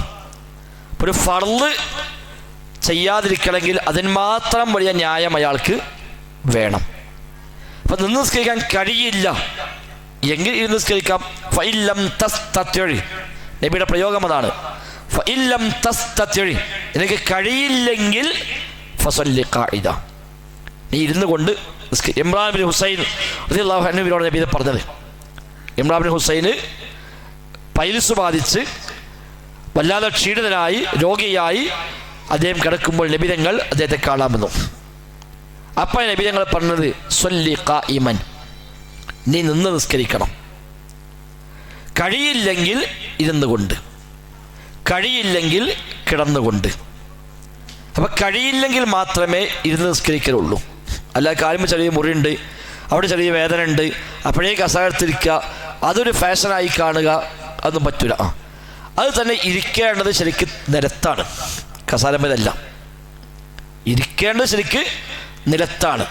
നിലത്തിരിക്കാൻ കഴിയില്ല, കാൽമുട്ട് വളയൂല, അങ്ങനത്തെ പ്രശ്നങ്ങളുണ്ട് എങ്കിലേ അല്ലാത്തൊന്നിലേക്ക് പോകാവൂ. ഇതെല്ലാ പള്ളിക്കും കുറേ കസാര കൊടുത്തിട്ടുകൊണ്ട് ആളുകൾ വേഗം മണ്ടെന്ന് അതിമ കയറി ഇരിക്കുകയാണ് ചെയ്യുന്നത്. ഇനി ഒരു പക്ഷേ അയാൾക്ക് ചിലപ്പോൾ ചില ആൾക്ക് നിൽക്കാൻ പ്രശ്നമില്ല, നിന്ന് കണ്ട് റുക്കൂഴിക്ക് പോകാൻ കഴിയില്ല, സുജൂദിക്ക് പോകാൻ കഴിയില്ല, പോയാൽ പിന്നെ എണീക്കാൻ കഴിയില്ല, അങ്ങനെയൊക്കെയുള്ള ആളുകളുണ്ടാവും. അയാൾ നടക്കുന്നുണ്ടാവും, നടക്കാൻ ബുദ്ധിമുട്ടില്ല, നിൽക്കാൻ ബുദ്ധിമുട്ടില്ല. നിന്നാൽ പിന്നെ സുജൂദിക്ക് പോകാൻ കഴിയില്ല, സുജൂദിക്ക് പോയാൽ പിന്നെ നിൽക്കാൻ കഴിയില്ല. അങ്ങനത്തെ ഒരു അസുഖം അയാൾക്ക് ഇപ്പോൾ ഊരക്ക് പ്രശ്നം, കാൽമുട്ട് പ്രശ്നം, അതൊക്കെ ആണെങ്കിൽ കഴിയുന്നതെന്തോ അത് അയാൾ ചെയ്യണം. അപ്പം നിന്നുകൊണ്ട് അയാൾക്ക് നിസ്കാരം ആരംഭിക്കാൻ പറ്റും, അത് നിന്ന് നിസ്കരിക്കാം. റുക്കൂ ചെയ്യാൻ കഴിയില്ല, ഊര വളയില്ല, അപ്പം അയാൾ ഇരിക്കുക, ഇന്ന് റുക്കൂ ചെയ്തോട്ടെ, സുജൂദ് ഇരുന്നോട് ചെയ്തോട്ടെ. അല്ല റുക്കൂ ചെയ്യാൻ കഴിയും, സുജൂദ് ചെയ്യാൻ കഴിയില്ല, എന്നാൽ നിന്നുകൊണ്ട് റുക്കൂ, അപ്പം നൃത്തം കിട്ടി, റുക്കൂഴെ കിട്ടി, എഴുത്തിലാലെ കിട്ടി, അതൊക്കെ നിന്നുകൊണ്ട് കിട്ടി. സുജൂദ് ചെയ്യാൻ കഴിയില്ല, എന്നാൽ സുജൂദിന് വേണ്ടി അയാൾ ഇരുന്നോട്ടെ. ഇനി സുജൂദും കഴിയും, അത്തഹിയാത്ത് മാത്രമേ പ്രശ്നം, അങ്ങനത്തെ പ്രശ്നം ഉണ്ടാവും. സുജൂദ് ചെയ്യാൻ ബുദ്ധിമുട്ടില്ല, അത്തഹിയാത്തേക്ക് ഇരിക്കാൻ കഴിയില്ല, അതിനു വേണ്ടി ആദ്യം മുതലേ കസാലിരിക്കേണ്ട ആവശ്യമില്ല. നിസ്കരിക്കുന്നു, സുജൂദൊക്കെ ചെയ്യുന്നു, കഴിയാത്തത് ഏതാണോ അവിടെ അയാൾക്ക് ആനുകൂല്യം എടുക്കാം. അതല്ലാതെ ചെറിയ കാര്യങ്ങളെ പേരിൽ അപ്പോഴേക്ക് കസാരി ഇരിക്കാതുള്ളതില്ല. ഇരിക്കുകയാണെങ്കിൽ നിലത്തിരിക്കണം. നിലത്തിരിക്കാനും കഴിയില്ലെങ്കിലാണ് കസാരയിലേക്കോ ബെഞ്ചുമേലേക്കോ ഒക്കെ അയാൾക്ക് മാറാൻ അനുവാദമുള്ളത്. അപ്പോൾ ആ കാര്യം ശ്രദ്ധിക്കുക. അതിൽ ഒരു അനാസ്ഥ ഏതെന്നാലും വന്നുകൂടാം. ഫർളായ കാര്യമാണ് ഖിയാം എന്നത്. നിന്നുകൊണ്ട് നിർവഹിക്കേണ്ടതൊക്കെ നിന്നുകൊണ്ട് തന്നെ നിർവഹിക്കേണ്ടതുണ്ട്. കഴിയാത്തിടത്ത് മാത്രമാണ് അയാൾക്ക് ഇളവ് ഉള്ളത് എന്ന് മനസ്സിലാക്കാം. വല്ലാഹു അഅലം. ഏതായാലും നമ്മൾ അവസാനിപ്പിക്കാം. എന്നില്ലാന്ന് വിചാരിക്കുന്നു. ഉണ്ടാക്കിയപ്പോൾ ഉണ്ടാവും, ഉണ്ട്, ഹദീസിൽ വന്നാണ്. എഴുത്താൻ പറ്റും. വുദൂഇന് ശേഷമുള്ള പ്രാർത്ഥന.